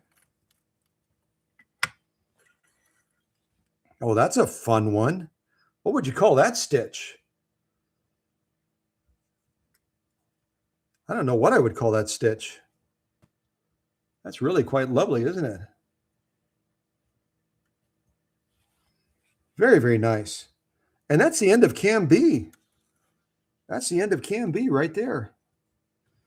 We'll take a look at cam A and E, and then we'll move to a different material. I think I'll move to red. But this is cam A and B represented right here. I know all of you are incredibly, whether you're watching it right now or watching it later, you'll be like, oh, I sound like the Grinch. I hate Candido and Rachel. Why can't I have a machine like that? Sorry, Yeah, beautiful stitching. Very, very nice. Very, very nice. So that's Cam's. Oh, I wasn't official. I apologize. Put a B on there. Sort of a B, not much of a B. Well, that's Cam's A and B. That's our top stitching. Turn it over, look at the lock stitching, which is absolutely gorgeous. Absolutely gorgeous. And again, we can get rid of that puckering on there by just reducing our presser foot pressure, but we're not going to do that right now. Absolutely drop dead gorgeous. So that's Cam's A and B. Now I'm going to get a drink of tea, put on a little bit of Christmas music. We're going to go to Cam C, and then we'll get through Cam C. We'll do Cam D, and then ultimately the unicorn of unicorns, Cam E. Yep, that's it. All right, a little bit of Christmas music for y'all.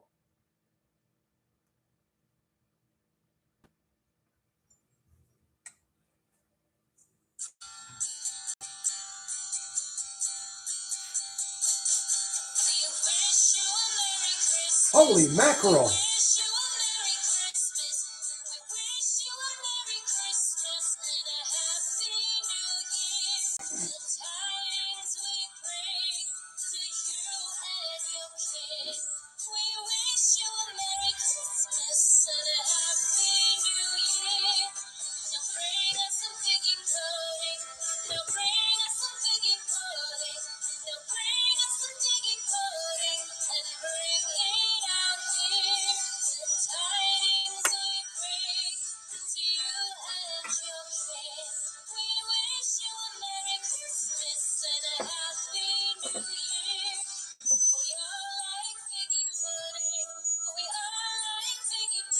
No, we don't.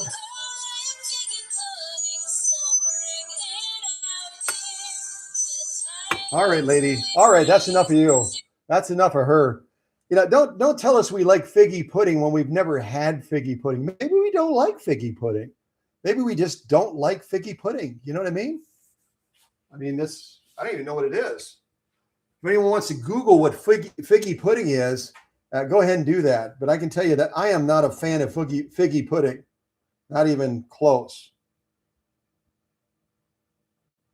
Our princess of Norway says she's into it. She's into figgy pudding. I don't know why. I don't know how. But give me some good old-fashioned pudding, not figgy, yeah, whatever else. At any rate, more figgy pudding for them, I guess, right? Okay, well, while we were taking that little break, I took out Cam B and I put in Cam C. So Cam C is already in Rachel and Candido's machine. I could probably pull it off on this green because we only have 4 rows that I need to put in. I'll let Candido and Rachel decide. Do you want to have Cam C on red or green? Red or green material. This is our next material that I'm going to be using. So it's up to you guys whether you want Cam C on the same material as A and B, or should we start a new piece of material? Come on, y'all. Let me know. Let me know. Let me know. Let me know. Let me know. Let me know. Let me know. Let me know. Let me know. Yeah. Y'all better answer. I'm going to give you some figgy pudding. I'm telling you. I'm serious about it. You're going to get some figgy pudding any second now. Come on now. All right, no one's answering, so I'm just going to make a command decision. And y'all are going to get some figgy pudding. That's what you're going to get. You're going to get some figgy pudding. All right. All right, I've got 2 votes for red. I'm going to red, doggone it. And watch your mail. Watch your mail. Those of you that didn't answer, you're getting figgy pudding. All right, watch for it. Watch, and if they don't ship it quick, it may not be good figgy pudding. I'm just going to tell you that right now. All right, so A and B on green is going to the side, and we're starting fresh with red. Another great Christmas color. Get that red in place. All right, and again, we're starting on cam C now. So this would be the end of the story as far as the cams, because the initial Swedish breeze again came with cams A, B, C. But our story isn't going to end with cam C. We're going to do cam C, and then cam D, and then cam E. So get ready with your figgy pudding there, y'all.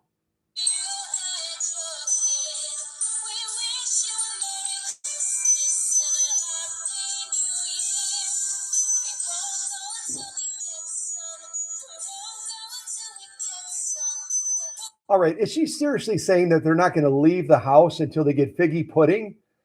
Anyone that is watching this now or later as a video, wouldn't you call the police? I mean, you have people that are in your house and you're like, no, we're not leaving until we get figgy pudding. We're not going to go. All right, 911. Yeah, that's where I'm at.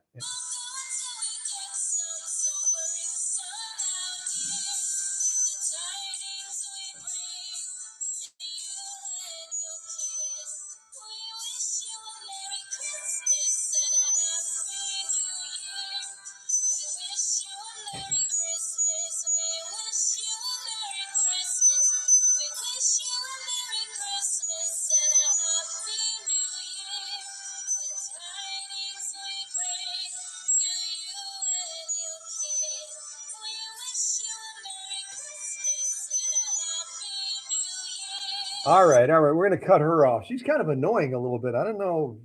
At any rate. All right. So we have cam C in. We've got our red material in place. Up. I can't get too close. Look at that. Oh. All right. Now we're going to do cam C, the 4 ornamental decorative stitches. And I've already got it set up. See, yep, I'm on stitch. This is stitch number 4 on cam C, stitch number 4. All right, get ready for it. Here we go. Here we go with some figgy pudding.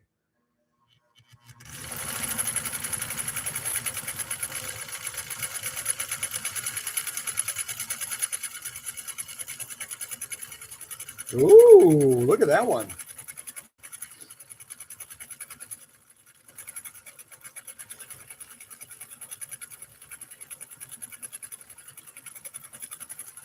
Oh, my material moved a little bit. Uh-oh. My material moved a little bit at the end. That was kind of weird. See, it kind of curled up there. I didn't do a good job of positioning it, apparently. All right, but that's like a Christmas tree stitch, isn't it? It's kind of a Christmas tree stitch. All right, now we're going to go from this one. I just can't get that figgy pudding song out of my head. I'm going to have bad dreams about it. People are in the house. We're not leaving. We want our figgy pudding. All right. All right. Thank goodness for the police. That's all I'll say. All right. So we got that one. Now we're going to go to our next stitch. And just for review, we have to take our stitch width down to 0. We got to move our slider then from 4 to 3 back to the full range for stitch width. Good to go. Yeah. We're not touching our stitch length at all, are we? But again, when you start using the stitch card, if you use the stitch card, it may tell you to adjust this or adjust that. It'll be up to you. You know what? Sometimes they get it wrong. We'll just do what we want to do, right? Yeah. All right. So stitch number 3 on cam C. Stitch number 3 on cam C. Here we go.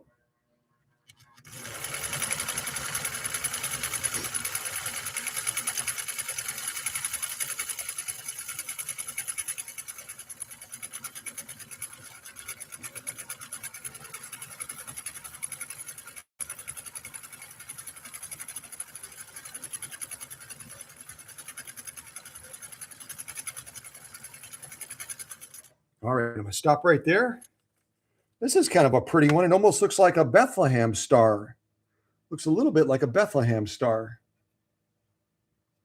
Imagine that up in the sky, high up in the sky, right above the manger scene, right? Kind of looks like it could be a star, but I'm sure it has a different name. So if you have a different name for it, type it in the live chat, okay? Type it in the live chat. We can make up our own stitch names. Absolutely. All right, so I'm going to call that the Bethlehem star. Again, that's on cam C, stitch number 3. So we've got 2 more stitches on cam C, 2 more stitches to do on cam C. Get that into place. Let's have some more figgy pudding. I know this lady's annoying, but just turn down your volume or something like that.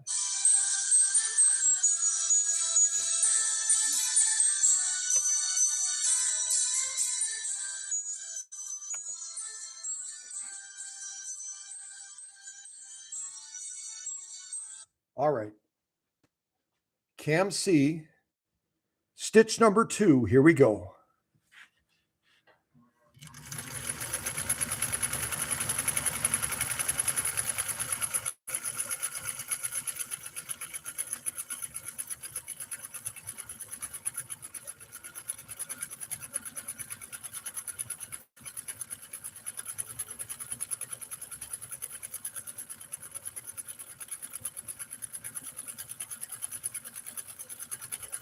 All right, stop right there. Oh, this is a fun one. This is like an eyebrow or scallop type stitch, isn't it? You can call it what you want to call it. Maybe it's the waves on the ocean or something, right? That's quite lovely. Yeah, very, very nice. Very, very nice. All right, one more stitch on cam C, one more. Last call. Last call for figgy pudding.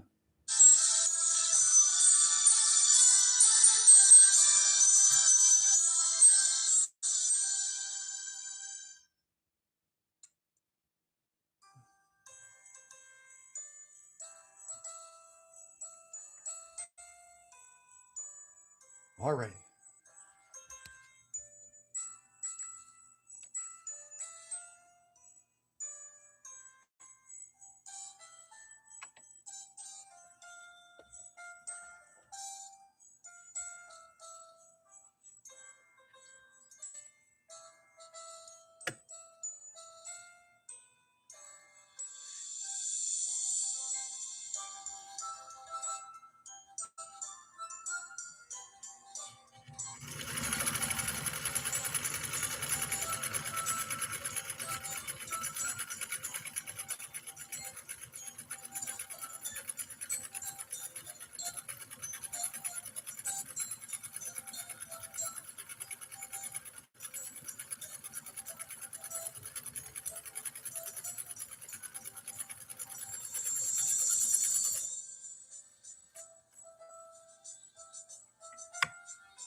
Oh, that's cool.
All right, I'm going to put a pause on our Christmas music. Excuse me. So we just finished off cam C, and now we're going to move into cam D. And I don't know of too many places on YouTube, if anywhere other than this channel, where you actually see someone sewing with a Swedish Beauty with a cam D or a cam E And during this live stream, to honor Candido and Rachel out in New York, we're not just doing Cam D and E, we're doing all of them. So anyone that's really, really tickled pink by what this incredible machine from 1957 made between a trifecta partnership, if you will, between Canada, Norway, and Sweden, you can go on the hunt. I've seen people go on the hunt trying to find cams for these machines, even people contacting me from, and I'm not making this up, Susie can tell you, we've got one of our followers and friends, his name is Mike. He's a retired FBI agent. Now, FBI guys can find everything. You might remember, where is it? Here it is. Mike with the FBI, and then his wife was recently moved into another position, but she was deputy director of the FBI. They couldn't even find cams for their Swedish beauty. So they contacted us and said, Scott, we've contacted all the people in the FBI, the CIA, NSA, all that kind of stuff. No one can find us a cam. Can you? I said, of course the wizard can find you a cam. Yeah, no problem. So these guys, this guy and gal showed up in Oconto. This is back in Oconto with dark sunglasses on. And they said, Mr. Geller? I said, yes, we're here for Mike's cam. I'm live streaming right now. We'll wait. They waited. They waited on the front stoop in Oconto, and then they drove away in this dark Suburban with Michael's cam in the car. I'm not making that up. And then Michael, out of appreciation, sent me this cup. Yeah. We got people in high places, middle places, and not so high places all around the world. Thank goodness. Our family at Cow Country is so cool. They're so cool. Yeah.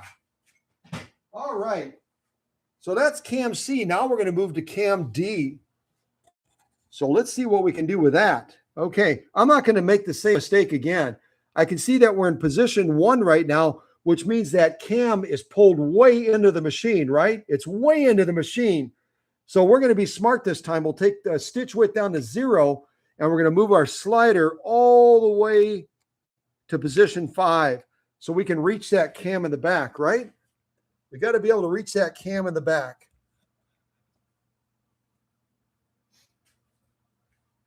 Open our little door.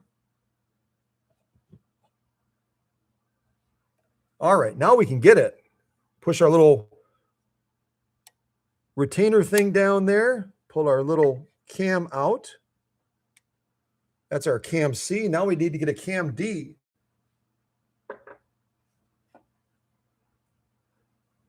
Cam D, the almost unicorn of unicorns. Very rare cam, very, very, you can't find them. And by the way, an FYI, if any of you watching this that you think you're really a smarty pants and you go, hold on, buddy, I can use 3D printing. I can use 3D printing to make these cams. Good luck with that. We've already investigated that option. 3D printing cannot, because of the intricacy of these cams, cannot duplicate them. So the cams that we have are the cams that we have. You can't reproduce them. Now, some way we're in the future, they might come up with a way to do it, but currently in 2025, soon to be 2026, there's no technology that can reproduce Swedish Beauty cams at this point. Yep, nothing. All right, Cam D is in the back now. Now we're going to see if we can lay down Cam D on this really pretty red 100% cotton. Aren't those beautiful stitches? I know all of you are really envious right now, but just feel good for Candido and Rachel. They're beautiful people, and they've waited patiently to get this incredible Swedish Beauty of Swedish Beauty. So just be happy for them. And if you're happy and good, you don't have to eat any figgy pudding. You don't have to eat it. No, don't eat it.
All right.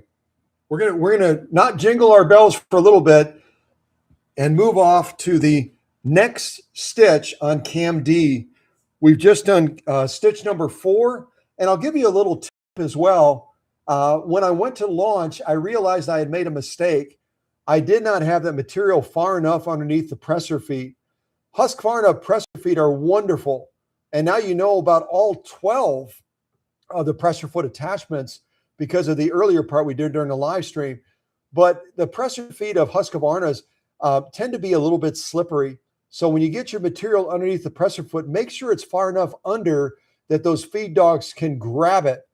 Because when I did this last stitch line, I didn't have the material far underneath the presser foot. And when we look at the stitching, you'll see that it started to slip a little bit until those feed dogs finally got a hold of it. And our grouping on the stitch pattern is a little bit off. You'll see that when we look at it right up here at the top where the C is. But I'm not going to make that mistake twice, so I pushed it in a little bit further now. And now we're going to move to stitch number 3 on Cam D. Cam D. Again, I don't think Cam D and Cam E is demonstrated anywhere. So we got exclusive rights to it now. All right, so this is going to be stitch number 3 on Cam D. Stitch number 3 on Cam D. All right, a little bit more deck the halls or something like that. Here we go.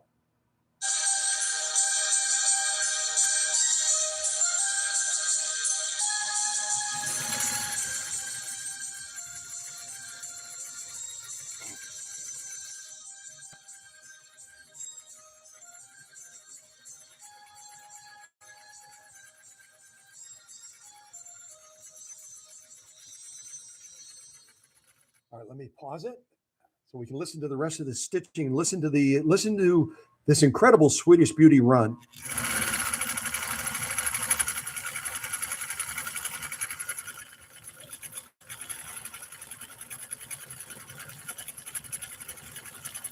All right, I'm going to stop right there. We only have 2 more stitches left on Cam D, and then we'll be moving into Cam E. Oh my goodness, what a beautiful, beautiful stitch that is. It kind of looks like a wedding ring almost, doesn't it? The diamonds on top. But maybe you see something entirely different. If you do, type it in the live chat. Or if you're watching this later as a video, type in the comments what you think this stitch looks like. But it's quite lovely, isn't it? Can you imagine this on a project? People would just be oohing and eyeing. And we're using only the basic Coats & Clark dual duty XP thread. Imagine if we were sewing with an embroidery needle and some of that beautiful colored embroidery thread. Oh my goodness. Wow. Wow. See, like I say, you can always make it better, right? You can always make it better. Always can do things that make it even more spectacular. All right, let's move on to our next stitch on Cam D. And we're getting closer and closer to the finish line on going through all 5 of the cams that these Swedish Beauty automatics are capable of sewing. All 5. Yeah.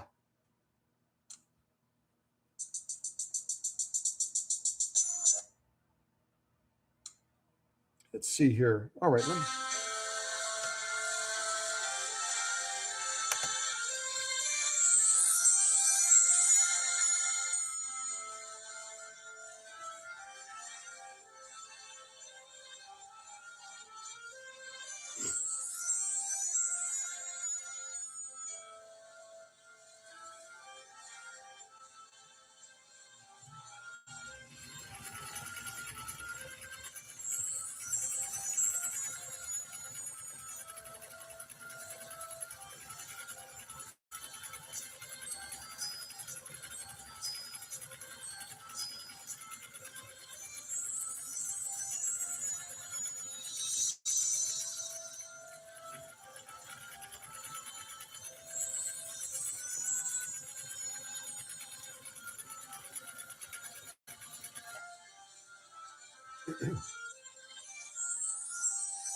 You know, it just keeps getting better and better.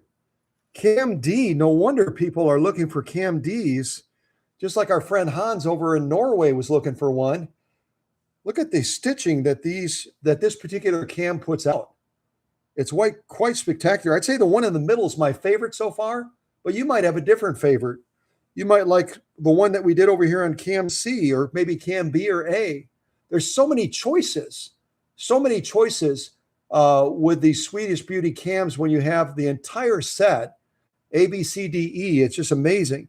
Let's do the last stitch on Cam D, and then we'll be moving into sacred ground with Cam E. Okay, so get ready for it.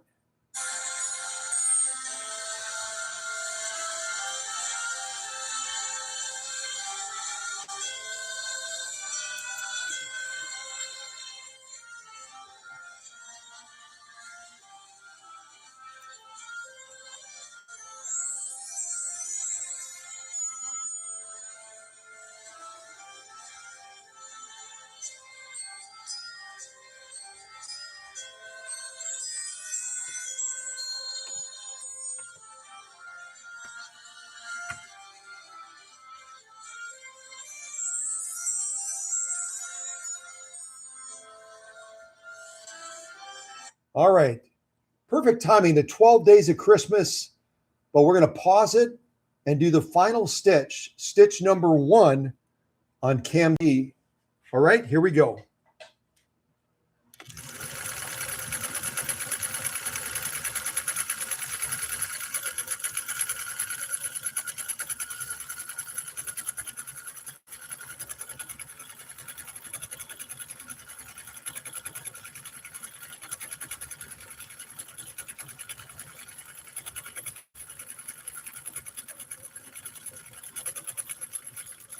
All right, I'm going to stop right there. Oh, this is holy mackerel. I got a new favorite now. And you might agree with me that this is your new favorite. This again is going to be stitch number 1 on Cam D. It looks almost like the old-fashioned candy. Do you remember that old-fashioned candy? It was like a hard candy. And when you look at it, think of that, like a Christmas candy cane type. I've seen boxes. I've actually eaten it. And it's sickeningly sweet, but I ate it all anyway. But that's kind of what this last stitch looks like. It looks like that old-fashioned hard candy. It was rolled type of a thing, doesn't it? Isn't that something?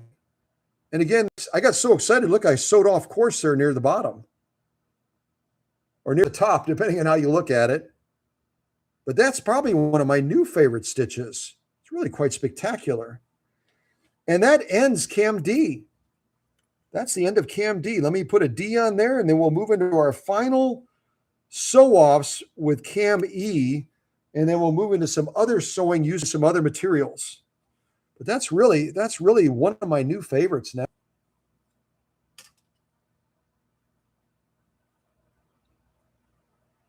Wow, that's amazing. So our lock stitching looks absolutely bang on.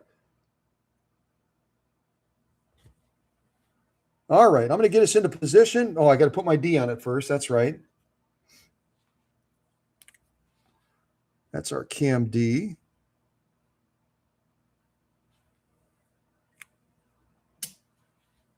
All right, so Cam D and C. Now we're going to do Cam E, and we just have enough room to sneak it in there. Just enough room to do Cam E. All right, so I'm not going to bother you. I'll rotate the camera up so you can see me opening the back of the machine, but I'm going to go ahead and change this out from Cam D to Cam E, let you listen to a little bit more Christmas music, and then we'll finish off our cam sew-offs with Cam E.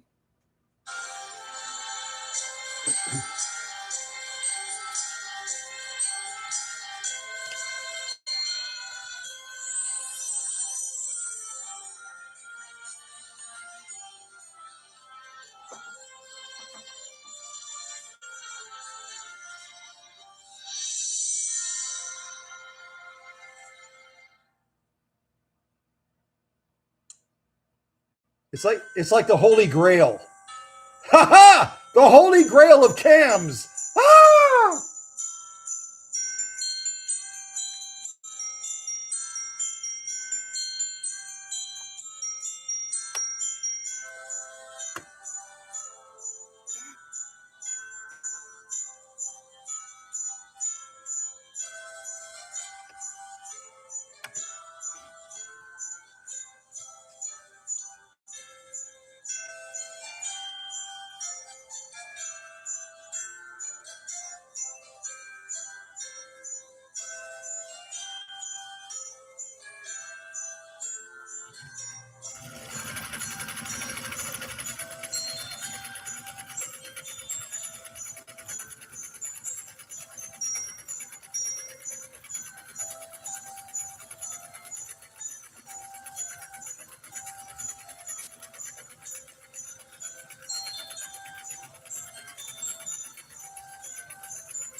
All right, I'm going to pause this on the music real quick.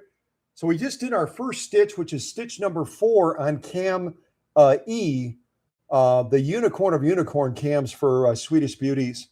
We're now going to do stitch number 3, and then we'll have just 2 stitches after that to finish off cam E. This is exciting. And I'm sure people around the world that watch this later video will be like, I've never seen anyone in a live broadcast present all 5 cams. And then people will be able to go on the hunt around the world trying to see if they can find cams, because you can't make them and they're not being made anymore. So this is cool. This is really cool.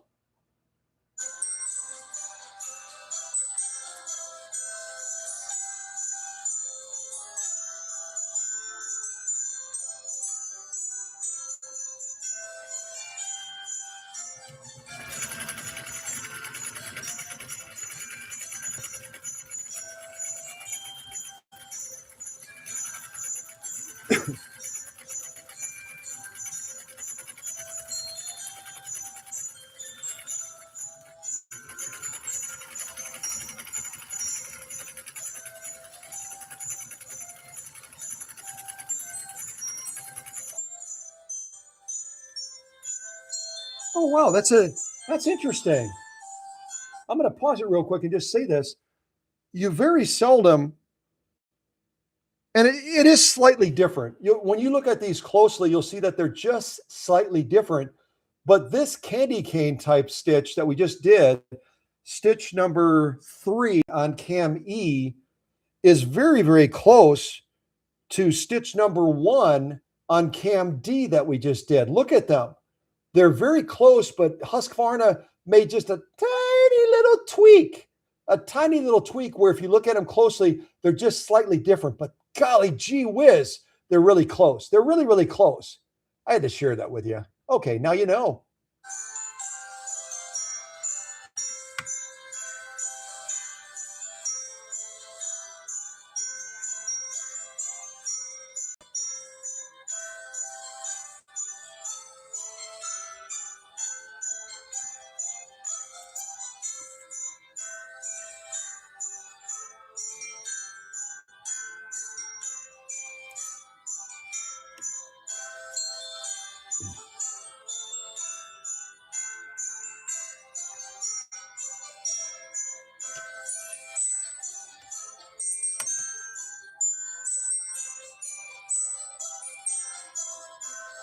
All right, the second, this is like the announcer that's describing a swimmer up on the high board, and they're getting ready to execute a real complicated spin, turn, blah, blah, blah before they hit the water, preparing right now for stitch number 2 on Cam E.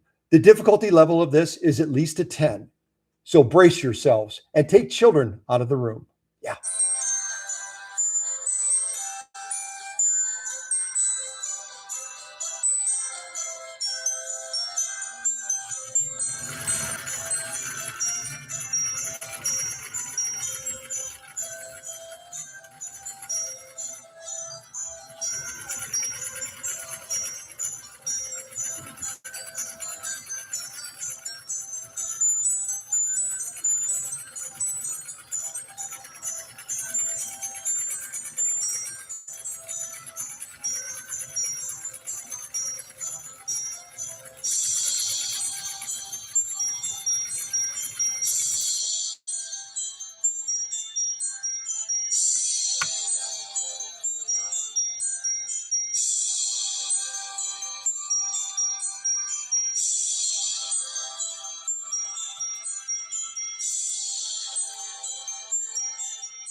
There goes that harp again. They're playing the harp. I love the harp.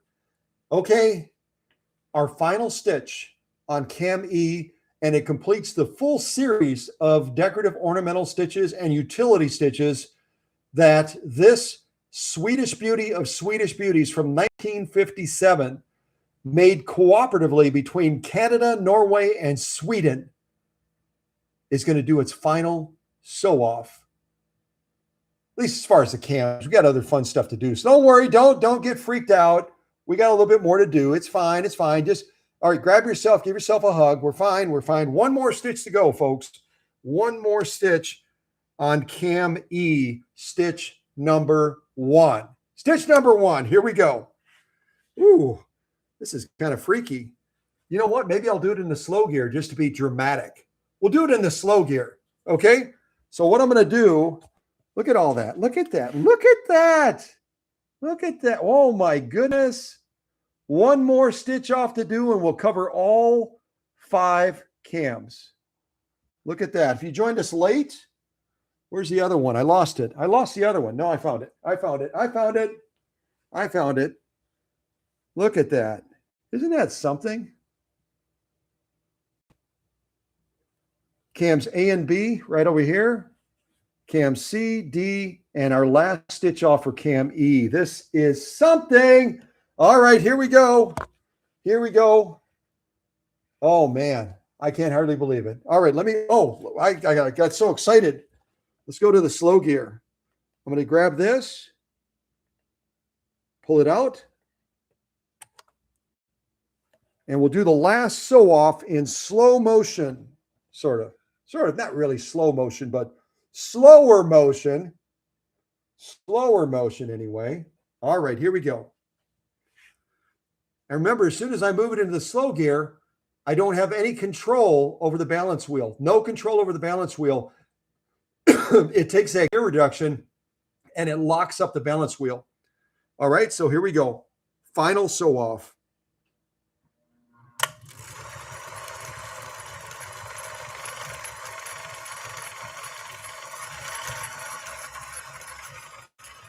Now I'm doing this in the slow gear. If anyone has to use the bathroom, maybe get a beverage or a snack, we're going to be here for a while.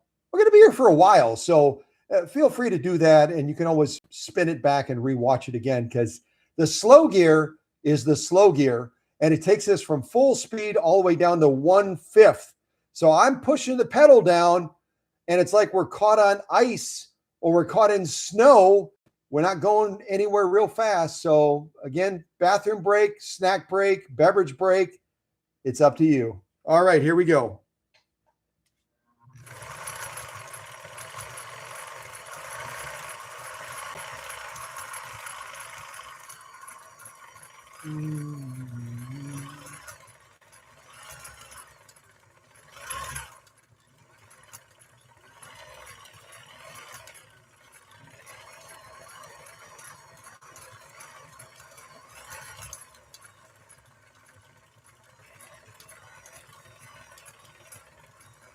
All right.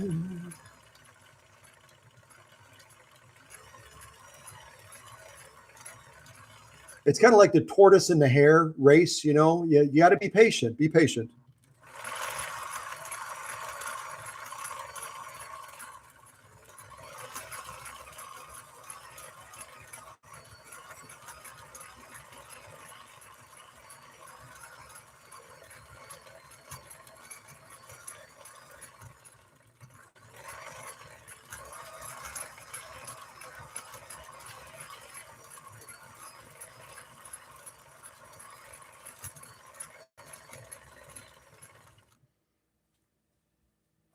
Trying to smooth my material down there. That's curling again.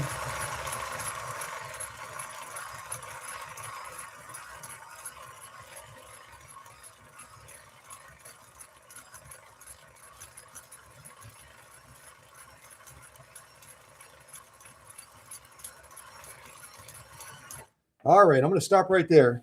So normally we right away would be inclined to rotate the balance wheel. We can't do that. Right now the balance wheel is locked because we're engaged in the slow gear. So just push your slow gear back in.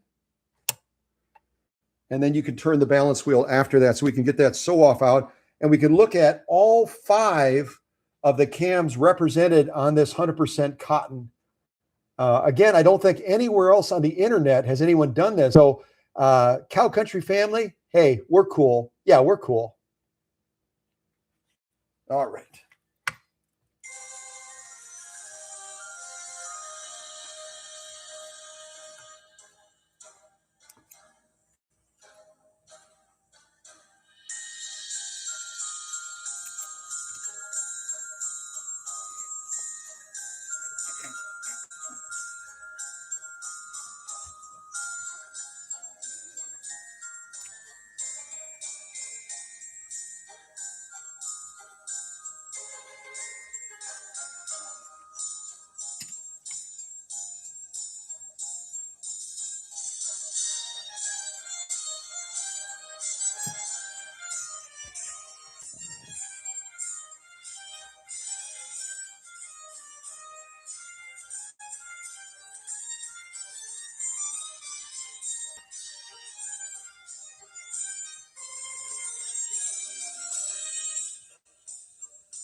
Bum, bum, bum, bum, bum.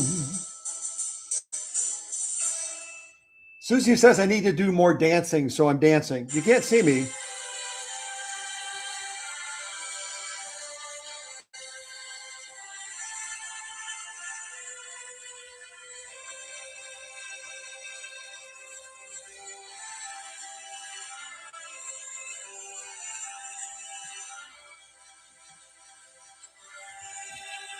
All right, let me pause it real quick. I'm going to pause it real quick and just say this is monumental. It's monumental to be able to do this for such a great couple, Candido and Rachel, the first time ever with the thousands of videos that we have that we presented this particular NORDIC-HUSQVARNA automatic machine, one of 10,000 made between the cooperative effort of Canada, Norway, and Sweden. And it's so exciting to be able to do, not only present the machine, that's a big deal itself, present a machine like this for the first time. And I don't know of any other videos on the internet. If there are, that's great. But I don't know of any other videos there are of actually seeing this machine sew. You see a lot of videos on Swedish beauties, but not this one, not the NORDIC-HUSQVARNA automatic, such a rare machine. And then to do all 5 cams, A, B, C, D, and E, as represented right here. It just shows how special Candido and Rachel are. God blesses them as a couple. I believe that they just celebrated 51 years. I think it's 51. They can correct me if I'm wrong. I know it's over 50, but they just celebrated 51 years. And this is a special present that they're giving each other. And what an appropriate time to present it just days before Christmas. The Swedish beauty of Swedish beauties with all 5 cams. And now they're going to be able to, right going into the first of the year, 2026, they're going to be able to sit down as a couple that's been together over a half a century and have fun. Just play. I mean, imagine the projects they're going to be able to do with stitches like these.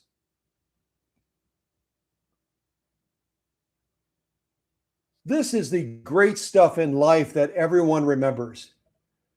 Long after all of us are gone, there's other people that are going to watch this video because it'll be a video, then it won't be a live stream. They're going to watch this video and go, how cool is that? And they'll be referring to the machine and the incredible gift that it is to a couple to give this to each other. They might also be referring to the fact that the FBI showed up on my porch back in Wisconsin and demanded a Cam D for, yeah, you know what I'm saying. If you're late, rewind and you'll see what I'm saying.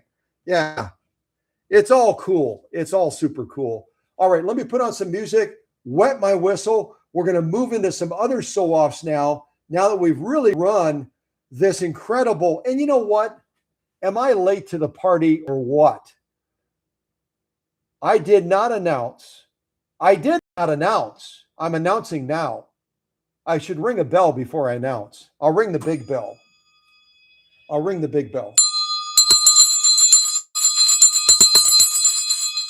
All right. I'm announcing officially now that by decree, not of a king, but of a royal couple out in New York City, or out in New York at least, I'm making an official decree from this royal precious couple, Candido and Rachel, that because they love Susie and I so much, and again, we've never met each other yet, but we will, that they are naming this Swedish beauty of Swedish beauties, Susie. So this machine is no longer just a NORDIC-HUSQVARNA. It's now Susie. So if you didn't think it was cool enough,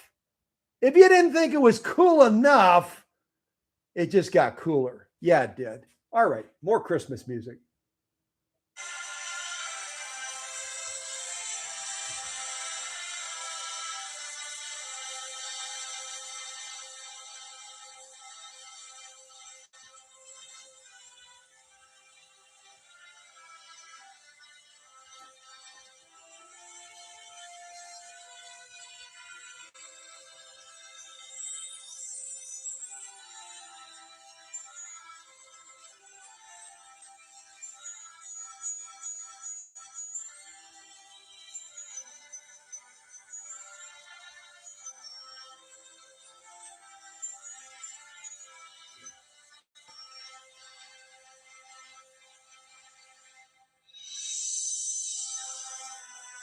All right, that's a great song, but I'm going to pause it anyway.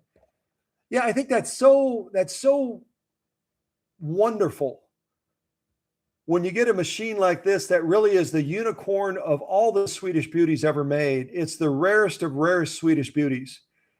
And as a couple, you're giving this as a gift to each other.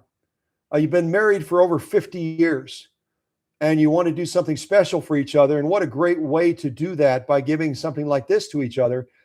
But then you name it after someone else that you consider just precious. And I get it. I'm married to this woman. I totally get it. She is precious.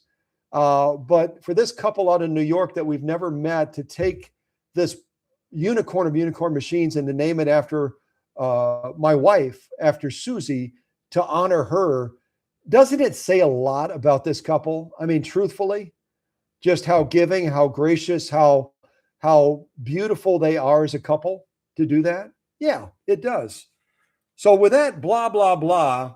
And yes, I'm getting choked up a little bit because it's just that neat. We're going to do some leather sewing now. Some of you may be wondering, okay, this machine that was made cooperatively between Sweden, Norway, and Canada, they only made 10,000 of these machines. Most of them are gone. This is probably one of the few working Nordic-HUSQVARNA machines on the earth. It may be the only one. I've not seen any others. But what size motor does this machine have? Does anyone want to venture a guess? What size motor is in this very rare Swedish beauty? And while you're guessing that, I'm going to put these leather pieces in the position. I'm going to do a single one first, and then I'll add a second layer to it.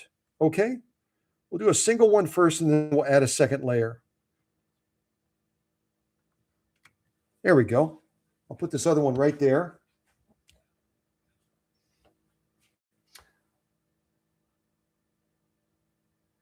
And Susie is saying 1 amp. She's a real smart gal. She's not only good looking, smart, but she nailed it on the first guess. And I don't believe I told her. I told her that most Swedish beauties in this class are going to come with a 1 amp or a 1.5 amp. This is a 1 amp motor, but let me tell you something. I went through this motor from one end to the other. It will outperform motors twice its size. So it's going to have more than enough power for any of the projects that Candido and Rachel take on with it. So we'll go through a single layer first. I'm not going to do a boring straight stitch or a zigzag. I'm going to sew a decorative stitch. But let me invite all of you, and particularly the owners, Rachel and Candido, to pick out the decorative ornamental stitch that we're going to lay down on this genuine cowhide. Single layer first, about 2 to 3 ounces. Then we're going to do another stitch through 2 layers of this leather. And why am I doing leather? Because I love leather, but I'm also doing leather because Candido and Rachel love leather. How do I know that? Way back when, Candido wanted to say, Mr. Wizard, Scott, can I call you Scott? Yeah, you can. We love you guys so much. And this is even before Susie. So this goes back a ways. This is even before Susie and I came together as a couple. Candido said, man, I just love you so much. I love what you're doing. You're inspiring me. You're giving me a sense of drive, a sense of passion about vintage sewing machines. And I want to say thank you. And this is what Candido sent me. Some of you have already seen this. So Candido loves leather. It's a beautiful wallet. Got it upside down. A beautiful wallet that Candido made for me, made out of this hand tool type leather. I mean, look at that stuff. Jiminy crickets. So we're going to sew a fair amount of leather today, but I'm going to leave most of the leather sewing to Candido and Rachel. But first of all, I have to show you these sew-offs so we can get some input on what stitch we're going to lay down on this. Here, I'll do it like this. I'll do it in front, then we have them all at the same time. So again, from left to right, you're looking at stitch, for example, here on Cam A, you're looking at stitch number 4, 3, 2, 1. Cam B, you're looking at stitch number 4, 3, 2, 1, because we always start with 4 and then we kind of go down. So this is 4, 3, 2, 1 on Cam A. 4, 3, 2, 1 on Cam B, 4, 3, 2, 1 on Cam C, 4, 3, 2, 1 on Cam D, and last but not least, 4, 3, 2, 1 on Cam E. So I'll let you all look at those again. I want to get the owner's input if they have a preference. So Cam A, 4-3-2-1, cam B, 4-3-2-1, cam C, 4-3-2-1, cam D, 4-3-2-1, and finally cam E, 4-3-2-1. So if the owners want to chime in and give me the cam and the stitch, if I have to change the cam, I'll change the cam. It's not that difficult. And we'll sew off that stitch on this single layer leather, and then we'll pick another one. Okay, so cam A number 3. Cam A number 3. So here's what I'm going to do. I'm going to take this down to 0. I'm going to slide us all the way into cam into position 5. There we go. Now I'm going to go around to the back of the machine. We got to take out cam E.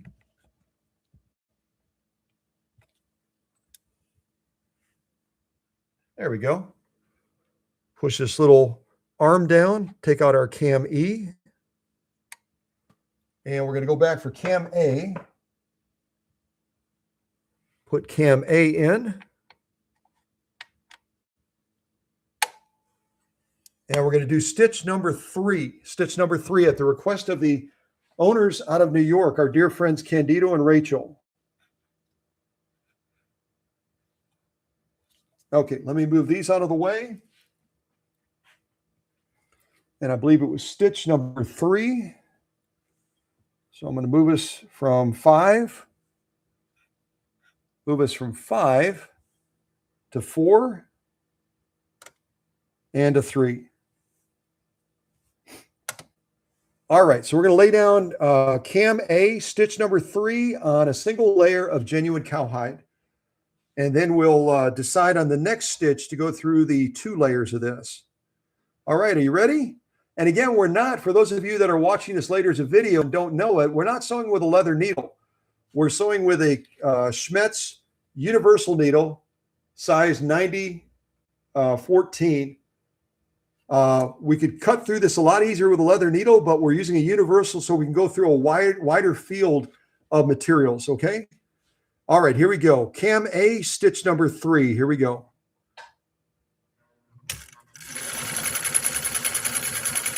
And you might have heard, did you hear a click?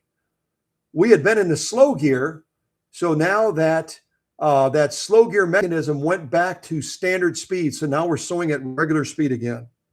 All right, here we go.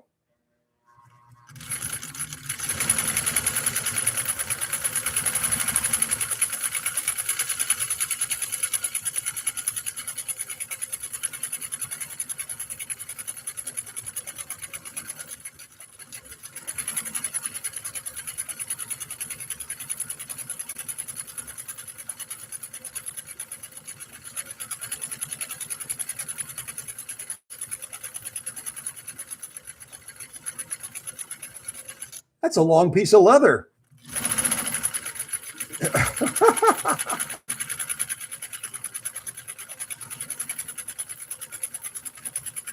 All right, I'm going to stop right there. And we'll take a look at this initial sew off. Oh, that was a beautiful stitch to pick out. Beautiful stitch. Let me give this a clip and we'll take a look at it. There's our single layer of genuine cowhide.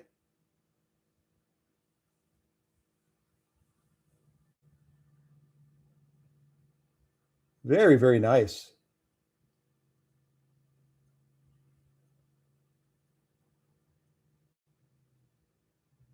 Look at it vertically as well. Get my big thumb out of the way.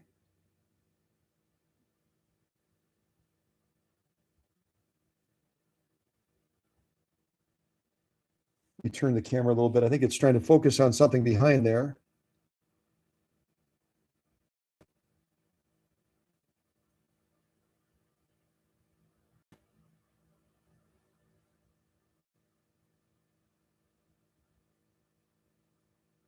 Very, very nice. So that's our stitch off on a single layer of cowhide. Let's turn it over and look at the lock stitching. Beautiful lock stitching as well, all the way across. That nap kind of gets in the way of it a little bit. But some beautiful stitching through a single layer of genuine cowhide. this very, very complex stitch. And now I'm going to let the audience pick the next stitch to go through 2 layers. And I'll probably put the grain the same way. That way I've got a fighting chance. We'll put the grain the same way, and we'll go for 2 layers. And this is what we're going to be sewing through. If you look at it, it's probably about 6 ounces, of leather. And again, we're doing this without the benefit of a leather needle. There you can really see it.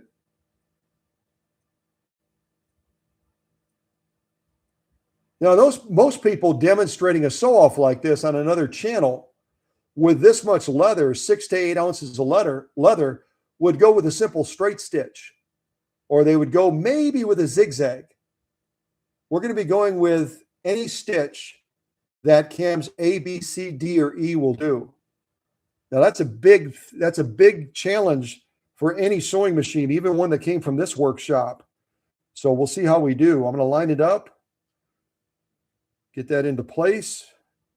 And I'll show you the stitches again, and it'll go with a consensus vote. The owners have a vote as well, but on this one, I want to give the audience some stronger input so the owners can chime in and say this one, but then we'll go with whoever picks the same one the most. If we don't, then we'll have to do a draw and just pick one. So let me show you the stitches again. Move over here. There's cams A, B, C, D, E. Okay, so these are our stitch options again. This is going to be cam A over here. That's going to be stitch number 4, 3, 2, 1. This is going to be cam number B, 4, 3, 2, and 1.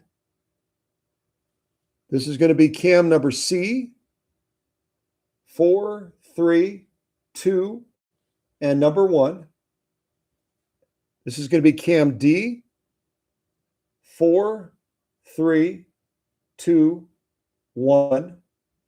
And last but not least, this is going to be cam number E, 4, 3, 2, and 1. So from left to right, 4, 3, 2, 1, cam E. Cam D, 4, 3, 2, 1, left to right. Cam C, 4, 3, 2, 1, left to right. Cam B, 4, 3, 2, 1, left to right. And cam A, 4, 3, 2, 1. And then we have our little straight stitch and zigzag over there that you can ignore for now.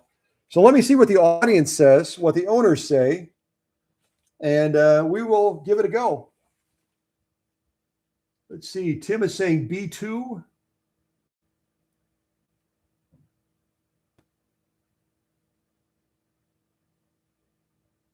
Okay, so we got multiple choices from the owners. Cam B5, Cam C4, Cam D2, Cam E3. Let's see here. B2. Do we have 2 B2s? No, we don't. We have a B5 and a B2 and a C1. Oh, I'll tell you what. Since we don't have any consensus, we have a lot of great input on stitch options, a lot of great options. But would you allow me to let the owners pick? So the owners gave us 4 choices, B5, C4, D2, and E3. I'm going to let them settle on one stitch, and that's what we'll lay down through these 2 layers of this very thick leather. And hopefully I haven't bit off more than I can chew. This is a difficult sew off for any sewing machine, especially we don't have a walking foot or roller foot. So I'm going to try to probably use the slow gear so we can really give this machine the opportunity to shine. All right, I'm waiting for Rachel and Candido to give me one of the 4 stitches that they put down before, either the B5, C4, D2, or E3. B5, C4, D2, or E3. And if you're watching this later as a video, you have to look at the live chat to know what I'm talking about. Okay? You have to look at the live chat.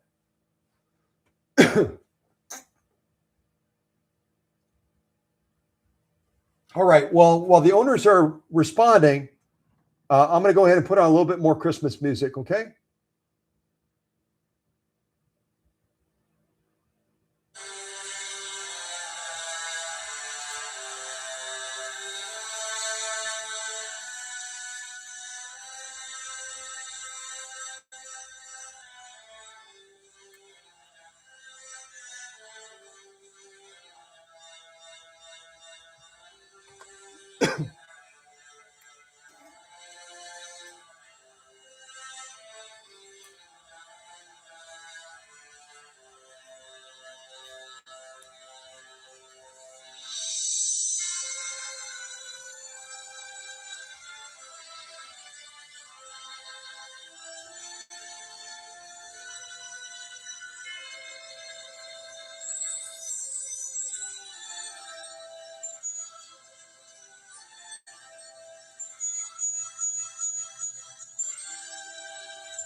Okay, I'm going to go ahead and pause the music. And it looks like we've settled on E3. It just knocked one of the bells off the king. That was horrible. E3 is fine. No, that's perfect. Let me go ahead and change this out to E3. And we will try that on this final sew-off as far as this heavy-duty leather stuff. Let me see if I can change this out. Make sure the needle's out. Yep. Take us down to 0. Push this all the way in because we have to go back to eCam.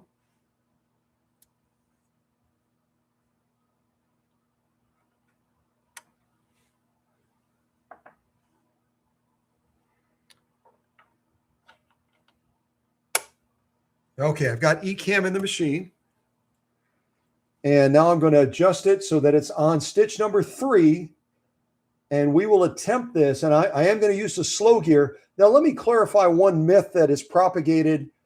This myth is propagated on Facebook. It's propagated on Pinterest, on YouTube, all over the place. People are getting it wrong. Okay. When I put the slow gear on, this gear right over here, and I pull it out, I'm reducing the speed of the machine to 1/5 of the speed, 1/5. So it's going 5 times slower than it normally would go at a full rate of speed. It's going 5 times slower. And that's by a gear reduction, much like a 10-speed bike, but quite a bit more sophisticated. It does not change the power. It does not change the power. It does not change the power of the machine. This is a 1 amp Swedish motor. It's going to have 1 amp whether you're going full speed or whether you're going at the slow gear speed. Okay. People all over the internet are saying it gives it more power. It gives it more power. It doesn't. It slows the machine down so that you have less issues with slippage, but it doesn't change the fact that you're still working with a 1 amp motor regardless. Okay, I want to drive that home because a lot of people are getting it wrong. All right, let's do this final sew off through these 2 layers of heavy cowhide, probably about 8 ounces of leather. And I'm going to leave the music off so you can hear this machine work and get the job done. And I'm going to move these out of the way for right now. Get the camera set up so you can see. And again, hopefully I didn't bite off more than I can chew. We did a beautiful job through the single layer with this lovely stitch that the owners picked out. Now we're going to give it a swing with using cam E and stitch number 3. Hopefully, we have great success. All right. Keep your fingers crossed and your toes and everything else crossed. Here we go.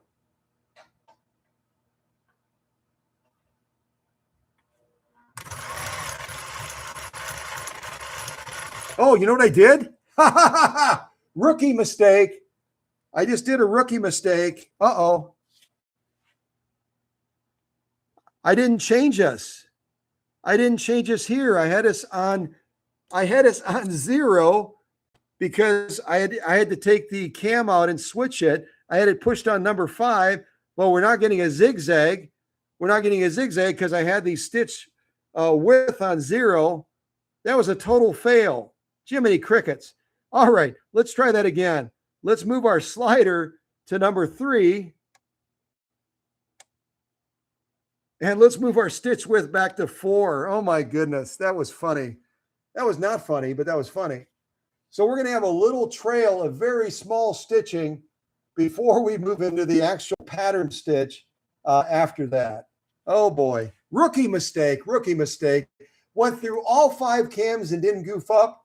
I just goofed up. Sometimes a teacher, you could type the rest in the live chat. Sometimes a teacher. All right, here we go.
All right, I'm going to stop right there.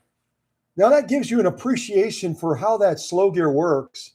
It gives you a huge amount of pause and control when you're stitching something together where you really need to give it your undivided attention.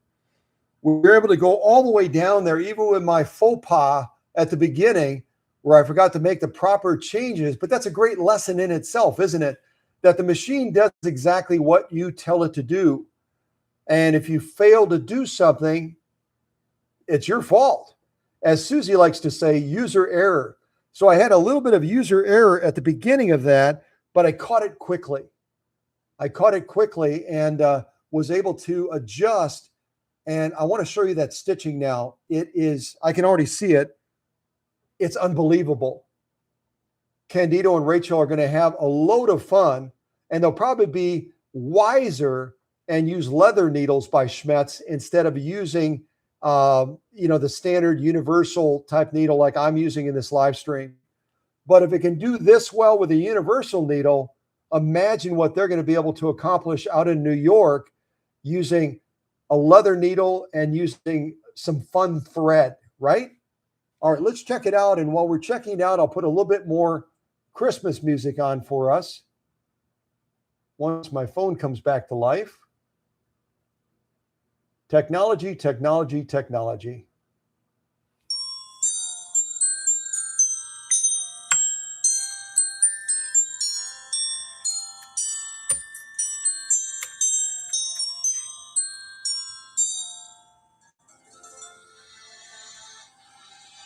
Oh, I took it off there. Okay, got it.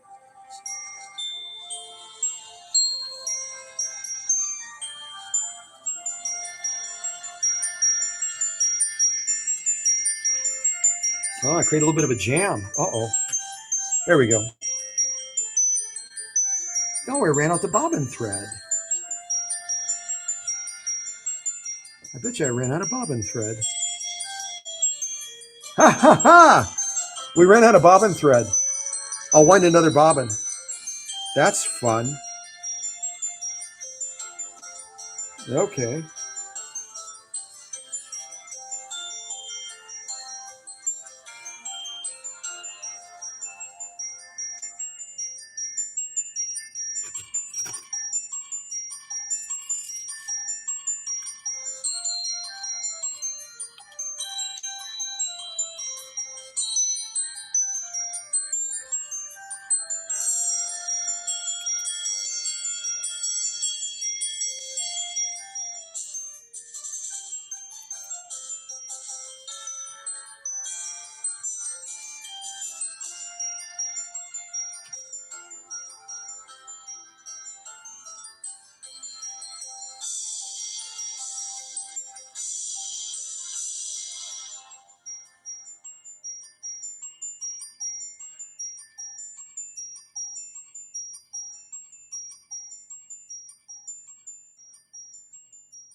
Oh my goodness, she's back again.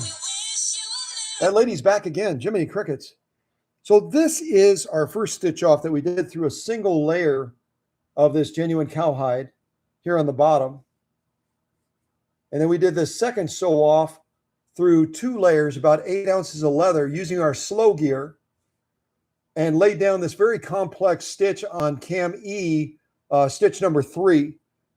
And other than running out of bobbin thread at the end, so we'll have a chance to wind a bobbin on this live stream as well, which is kind of cool. Just an absolutely stunning, stunning stitch. See if we can look at it like this as well. You can see the overlay of the thread that cam has to generate to get the output that we need to generate that stitch pattern appropriately. Incredible amount of overlay.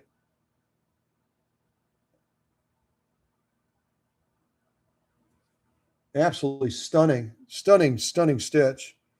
We'll look at the lock stitching as well, but I want to show you the thickness again of what we did that second row of leather on. So it gives you an idea of that 1 amp Swedish motor that I optimized was able to go through this with no hand start. It was able to generate this with no walking foot, no roller foot, and go through about 8 ounces of leather. The thickness that would be equivalent to a man or a woman's biker type belt. It's very, very thick stuff. Here's our lock stitching on the back. You can see it through the nap. You're only going to see the 1 stitch because we added that second layer in between. But the tension managed this incredibly well. It managed this incredibly well going through this much leather. And we've got a needle that's starting to get a little bit more dull now after all the stitching that we've done. And it's still executed a very, very good looking ornamental stitch from cam E, stitch number 3. Imagine if we were to use a leather needle. I mean, we'd be able to really knock the socks off of that stitch. But all in all, I would say a beautiful, beautiful stitch output on this very thick leather. That's some thick stuff, folks. Very, very thick stuff. So let's wind a bobbin. Why? Because we have to. We literally just ran out of bobbin thread. There was a little bit left on the bobbin, but it wasn't enough. So we're going to go ahead and wind the bobbin real quick. And that'll give me a chance to use that mechanical caliper to show you why it's so beneficial. You'll see in just a second. Okay, let me set this to the side.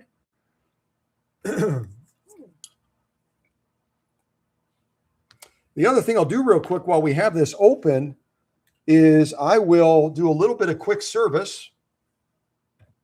I'll do a little bit of a quick service.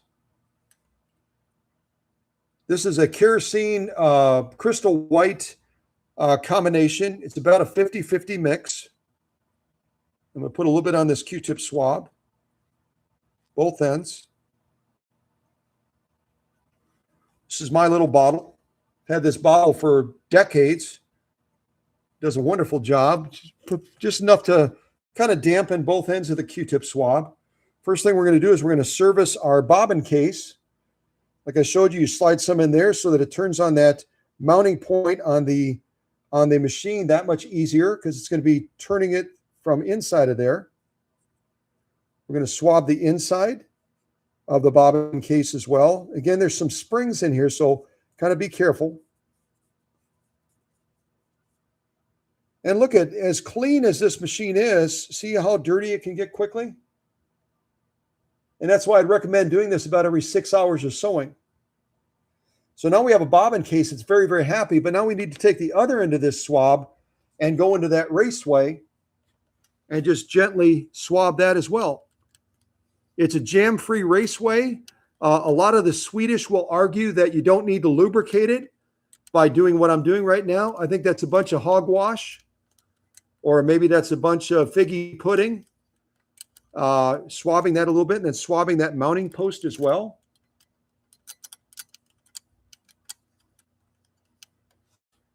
Look at all the stuff we just got off of there.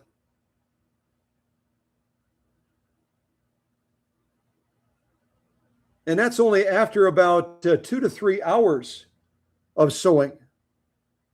So it's really an important service point that you do for your Swedish beauty, whether it's a NORDIC-HUSQVARNA like this or whether it's another type of Swedish beauty. Maintaining it like that is going to make all the difference in the world on how that machine will perform for you.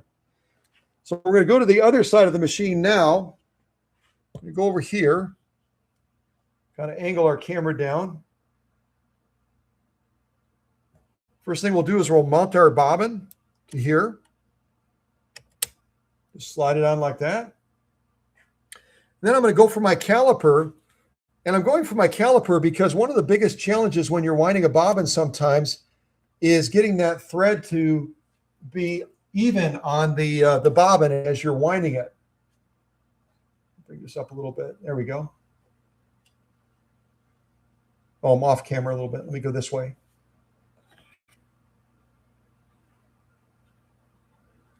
I don't have enough camera reach.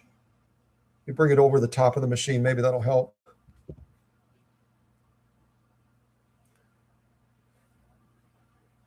That's actually my camera cord getting in the way. Seeing what we can see here. Further down. Okay, there we go. That's the shot I was hoping to get. So I'll just show you real quick what I would recommend, because there's a tiny little screw that holds this tensioner in place. And if you loosen that screw, this will slide in or out. And getting the right distance from the machine makes all the difference in the world on how that bobbin thread is going to go onto that bobbin. So I'm going to use my caliper and just give you a rough estimate of its placement from the machine by moving my camera a little bit too.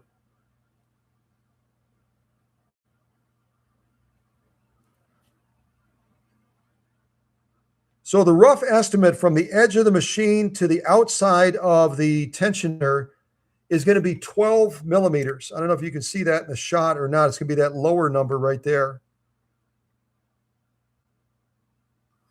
So from here to out here, if you have a mechanical caliper, if you want to set it up and then put that little finger arching forward like you can see it here, set it out at about 12 millimeters. And that should work real well for you in making sure that when we wind this bobbin, that thread is going to be even on the bobbin itself. So let me get another spool of thread. And I didn't anticipate having to wind a bobbin, but there you go. It's another opportunity to see something done rather than reading about it in a book or someone trying to describe to you what's being done. And now you have an extra tip on setting that tensioner back there so you have a greater likelihood of success. Now off camera, what I'm doing is I'm putting that extra spool, excuse me, putting an extra spool up here. See it right there? I'm going to come through this tensioner right here. A little bit further down. Come through that tensioner right there. And then I've got another tensioner down here that we just measured at 12 millimeters out. When you come in like this, come underneath that finger like this. I don't know if you can see that. See how I'm underneath that little finger?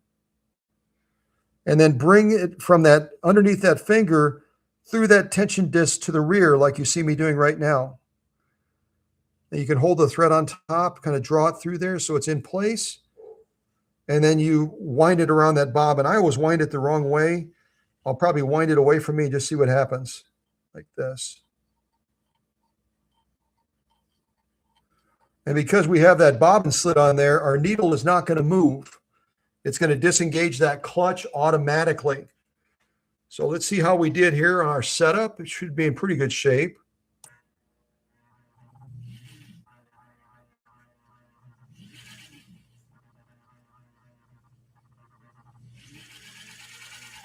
I got a loop on there anyway. I should have wound it the other way. Let me unwind it enough to get that loop out of there. There we go. Well, that wasn't too bad. Oh, Jiminy Crickets, I'm just going to cut it and start over. Everything else went fine, but sometimes that'll just slip on you. Just going to pull that little bit of thread off of the bobbin and we'll start with a fresh start. All right, get that back on. This time I'll wind it towards me. Maybe that'll be better. There's got to be a secret to that. I do it different each time, and I probably should do it the same each time. Wind it towards me, right? There we go. Let's give this a try, see if that works a little bit better.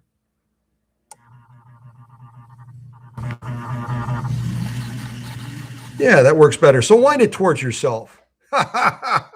Sounding like yeah, that'll always work out perfectly. It won't.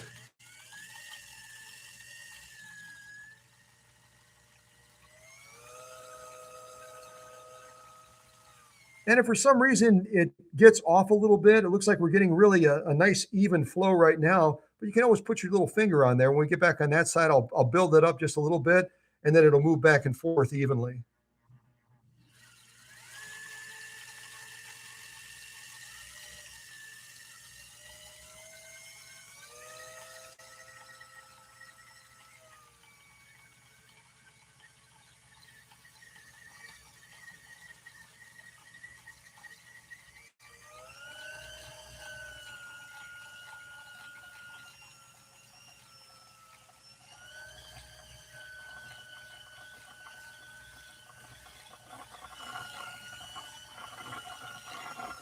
All right, that's a nice full bobbin. We'll stop right there. I'll pull it off of there.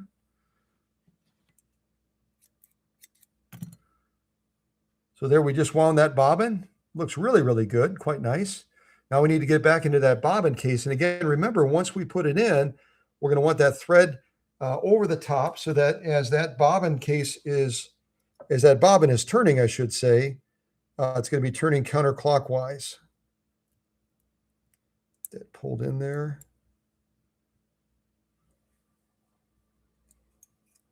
Give me 1 second.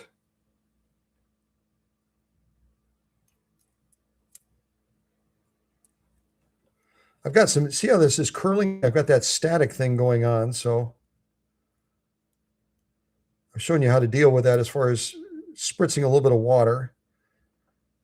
So I just slid it in there, and just want to double check that that bobbin case is turning, that the bobbin is turning counterclockwise. And we have it all the way underneath that tensioner right there so that we're getting proper tension. So I'm going to get it back in the machine now. We've serviced the bobbin case. We serviced the hook system. Now we're going to go back and pull that thread up.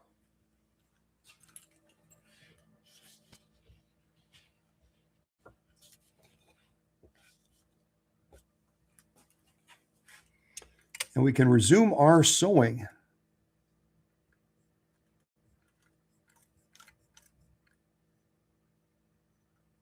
Oops, I got that thread twisted on there. I've been running the heater out here, and the heater is wonderful, but it also dries. It also dries the air out, and then you all of a sudden start having static issues with the thread twisting. Got to kind of watch for that. There we go. The thread had twisted on the needle.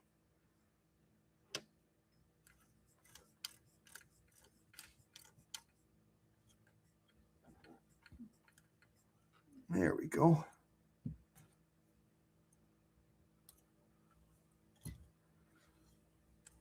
Now we have a full bobbin, so now we can go crazy.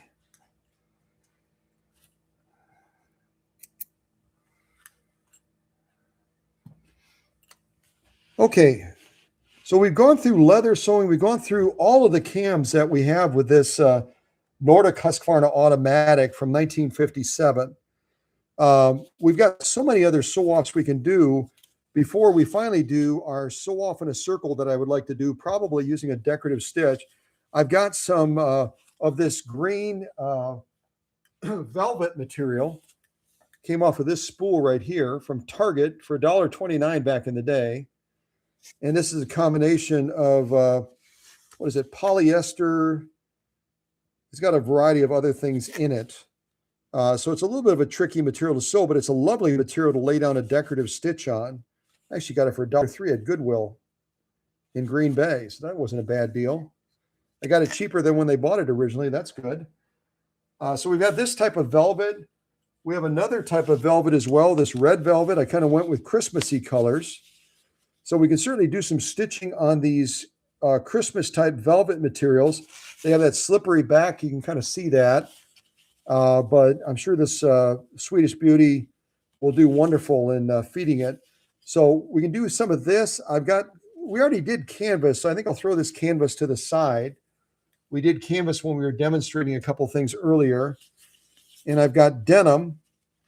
And then ultimately I've got this huge circle for sewing in a circle. And now we have a full bobbin. We got a good chance. I'll have to cut this out with the Guggenheim shears. But let me invite anybody. I know our audience has dwindled because we're over 3 hours now, 3 hours and 30 minutes. Very long live stream, but we covered a lot of ground. So it's worthwhile. But our audience is small and intimate enough now that I would invite anyone to chime in, particularly the owners. If you want to see one of these velvets sewn, I can show you the stitches again. You can pick out a lovely, lovely decorative stitch to lay down on either the green or the red, or the green and the red. I don't care. We've got denim that we could sew. And then finally, our final sew off in a circle. So red and green velvet. We've got some denim. And I'll show you those stitches again so you can pick off of what cam and what stitch you might want to see. Pull this over here, and I'll put on a little bit of Christmas music while we're doing that. Hopefully not that scary lady singing again. Susie and I had fun. We were at we visited a nursing home because one of our neighbors was going to do a special service for the residents there. And we had a chance to do some singing with the residents last night. It was a lot of fun. A lot of fun.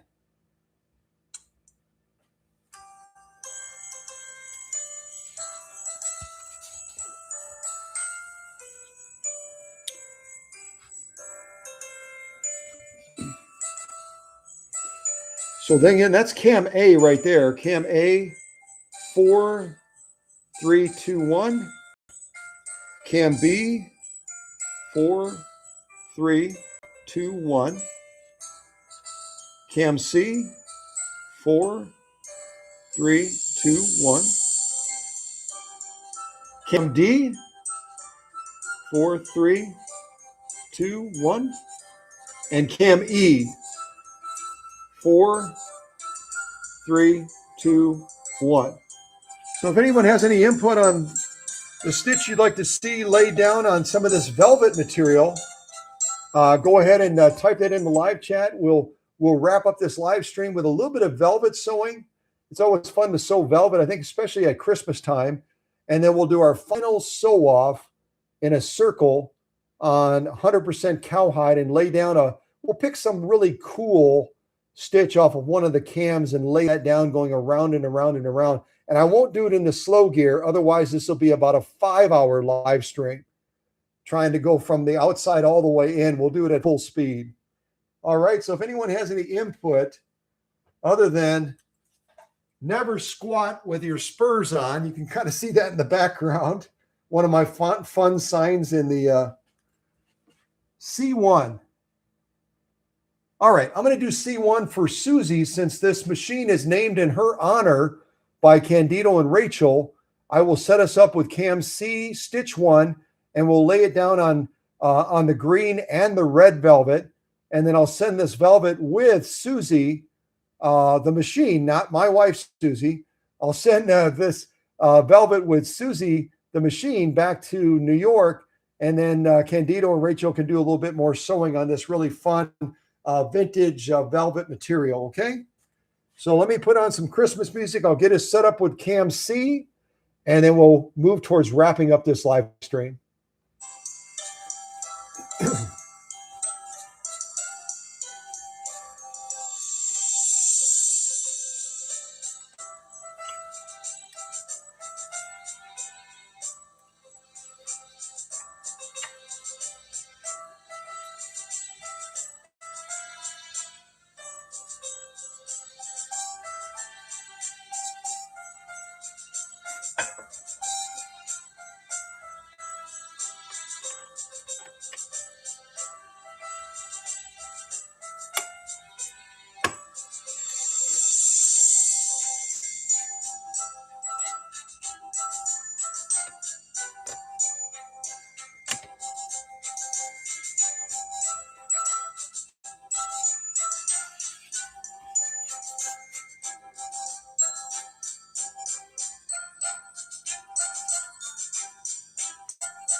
All right, I'm going to stop right there for a second. We just sewed off of Cam C, stitch number 1. I believe I did that. Yeah, C1 is what Susie had picked. And we did it on this green vintage velvet. This green vintage velvet that has that polyester backing on it. Really quite a tricky material to sew with. And yet this Swedish beauty of Swedish beauties just laid down an absolutely drop-dead gorgeous stitch. And this is even with a Schmetz needle that's gotten really quite a beating. It's still stitching up a beautiful storm of just ornamental stitching. Quite lovely. Very, very lovely top stitching. Look at it like this as well.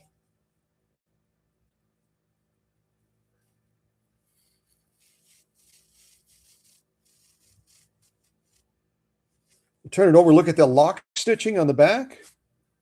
The lock stitching also looks spectacular. Imagine if we used an embroidery needle and some embroidery floss or thread to stitch the same pattern. It would really, really, really, really be stunning.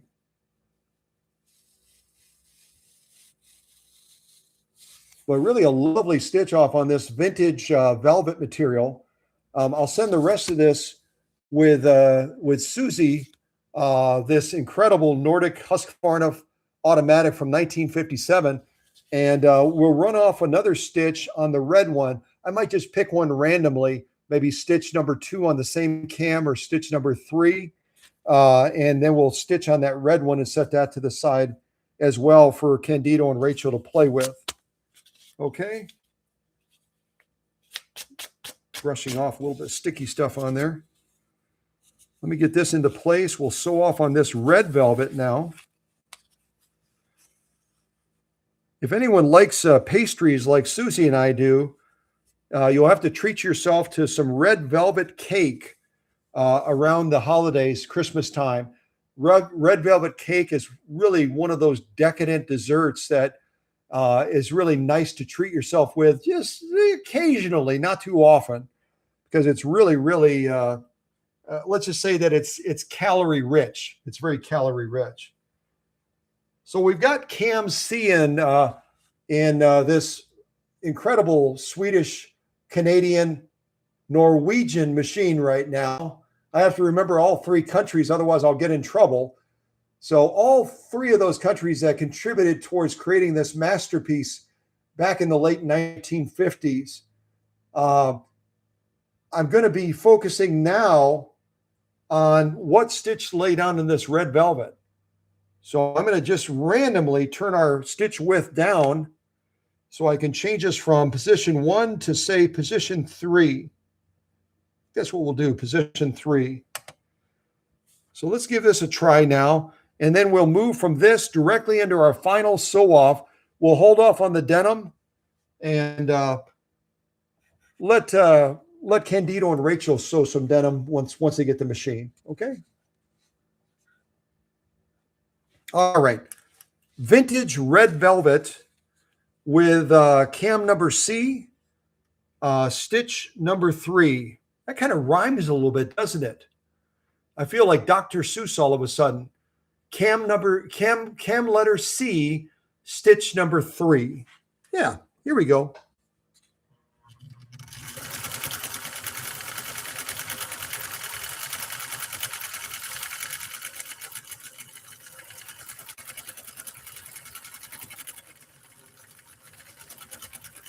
Oh, it's a Christmas star stitch. Christmas star stitch.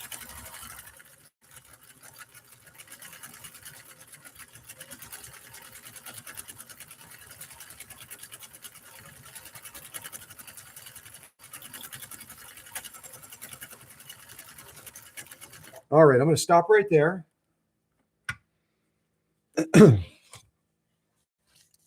Yeah, that's the one I was calling a Christmas star stitch, wasn't it? So that's cam C, stitch number 3. Some beautiful stitching on this vintage velvet, this red velvet. That's our top stitching.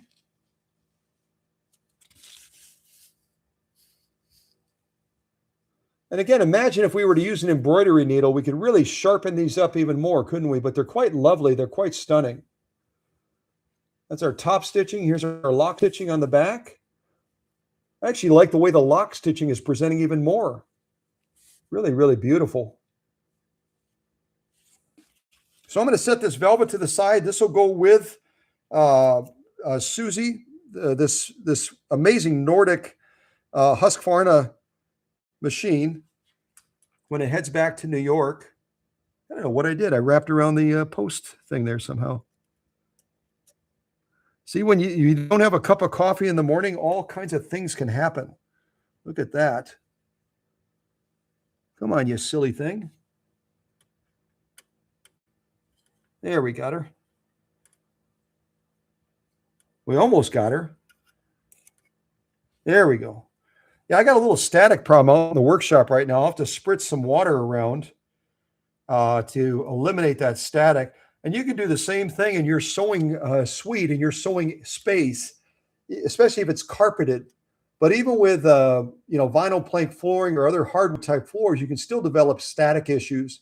And if you just spritz a little bit of water from a small, spritzing type spray bottle, it'll eliminate that static. You can even move your machine away from where it's sitting and spritz a little bit underneath that space, let it wick dry a little bit, and then set your machine back down. That'll help considerably eliminating that static issue. Because we are in the static time right now in winter, whether you're in Kentucky or Wisconsin or anywhere else, static is an issue. Yeah, I love the vintage velvet, don't you? It's really quite lovely. Yeah. All right, let me move us over to our final sew-off. First of all, I have to do a little bit of showmanship and talk about the Guggenheim shears. This is their 9-inch pair right here. We've got an 11-inch pair that we tried to give away today. If anyone could guess all the 12 feet of Christmas, I don't believe anyone got it. So we'll offer those giveaways again in an upcoming live stream. So stay tuned. You'll still have a chance to either win a mechanical caliper, a 9-inch pair of Guggenheim shears, or really I think it's really the cat's meow, the 11-inch Guggenheim professional tailoring shears, which is one of their latest and greatest pairs that they developed. So stay tuned. You'll have a chance to win again, and maybe I'll make the contest a little bit easier. But I'll put on some Christmas music to wrap us up. I'm going to cut this letter around the circle that I made, and then I'll do the final sew off to Christmas music. Okay. God bless you all. Thank you so much for joining us today. The reality when you run a live stream as long as this, going on 3 hours and 45 minutes, only the faithful will stay until the very end. Only those that are really, really, I'm joking. People have a lot to do on Saturdays, especially leading up to the Christmas holiday and all that. So I get that our audience can't stay static. We had a great audience earlier on. I think Susie said almost 1,600 people. And a lot of those people had to step away. Some of them might even be up in the middle of the night. They might be international people watching as well. But in any case, it doesn't matter about the numbers. It's a blessing to have a big audience, but it's also a blessing to have a small audience as well of those people that say, you know what, we're going to stick it out until the very end. And I want to thank all of you that have done that. I want to thank the moderating and the leadership team for always being there for the family. And even our owners today that we're presenting this masterpiece of a machine, Candido and Rachel, they're also part of that leadership team as well. As a matter of fact, I've got to correct something right now. You're going to notice something. Right now, Candido used to sign in with his YouTube screen name, and I had already appointed him a moderator. Right now, as you look at the one that says Rachel Rivera, that's the owner.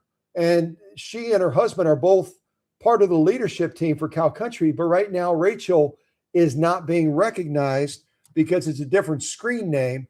She's not being recognized as part of the leadership team. Well, I can fix that very, very quickly, semi-quickly.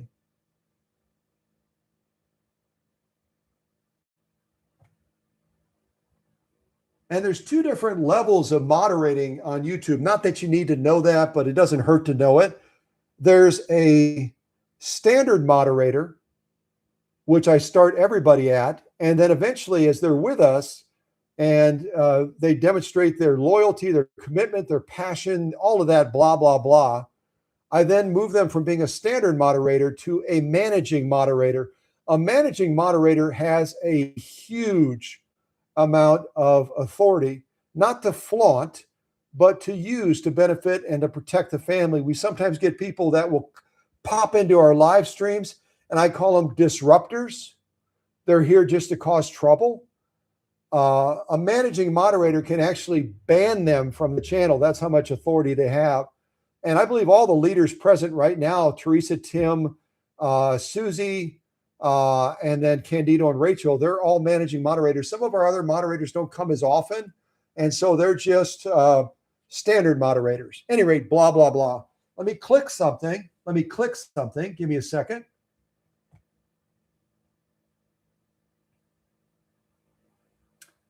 So if Rachel, Rachel Rivera, Rachel and Candido through their screen thing will type something else in the live chat. It can be a smiley face, it can be a howdy, whatever you want to type.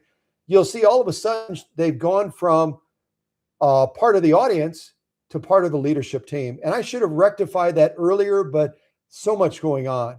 But it's rectified now, and now they have the authority to help protect the family. So that's cool.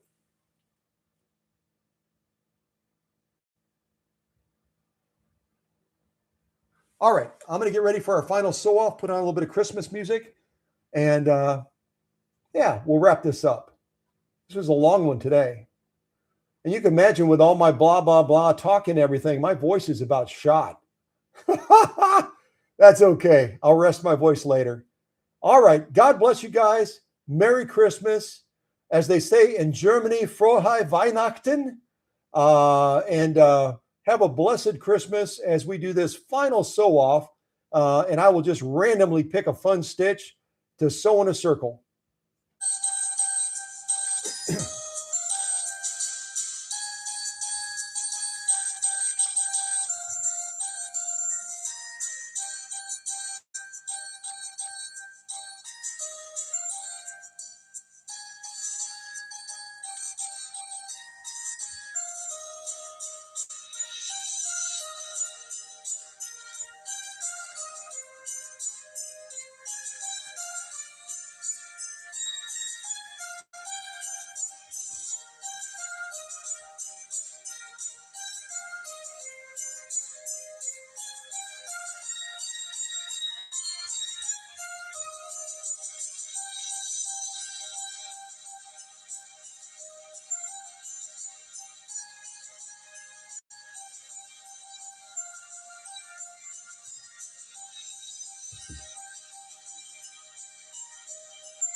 I decided to make an S since Candido and Rachel have honored my Susie, my wife, by naming this incredible machine Susie. I thought I would just stitch a quick S and then stop there. Yeah. Plus, I save a little bit of bobbin thread. You know what I mean? All right. God bless you all. Merry Christmas. Happy New Year. Thank you, Candido and Rachel. God bless you. God continue to bless this great channel and all of those people, all of us that contribute to it. So Merry Christmas, and we'll end with some Christmas music.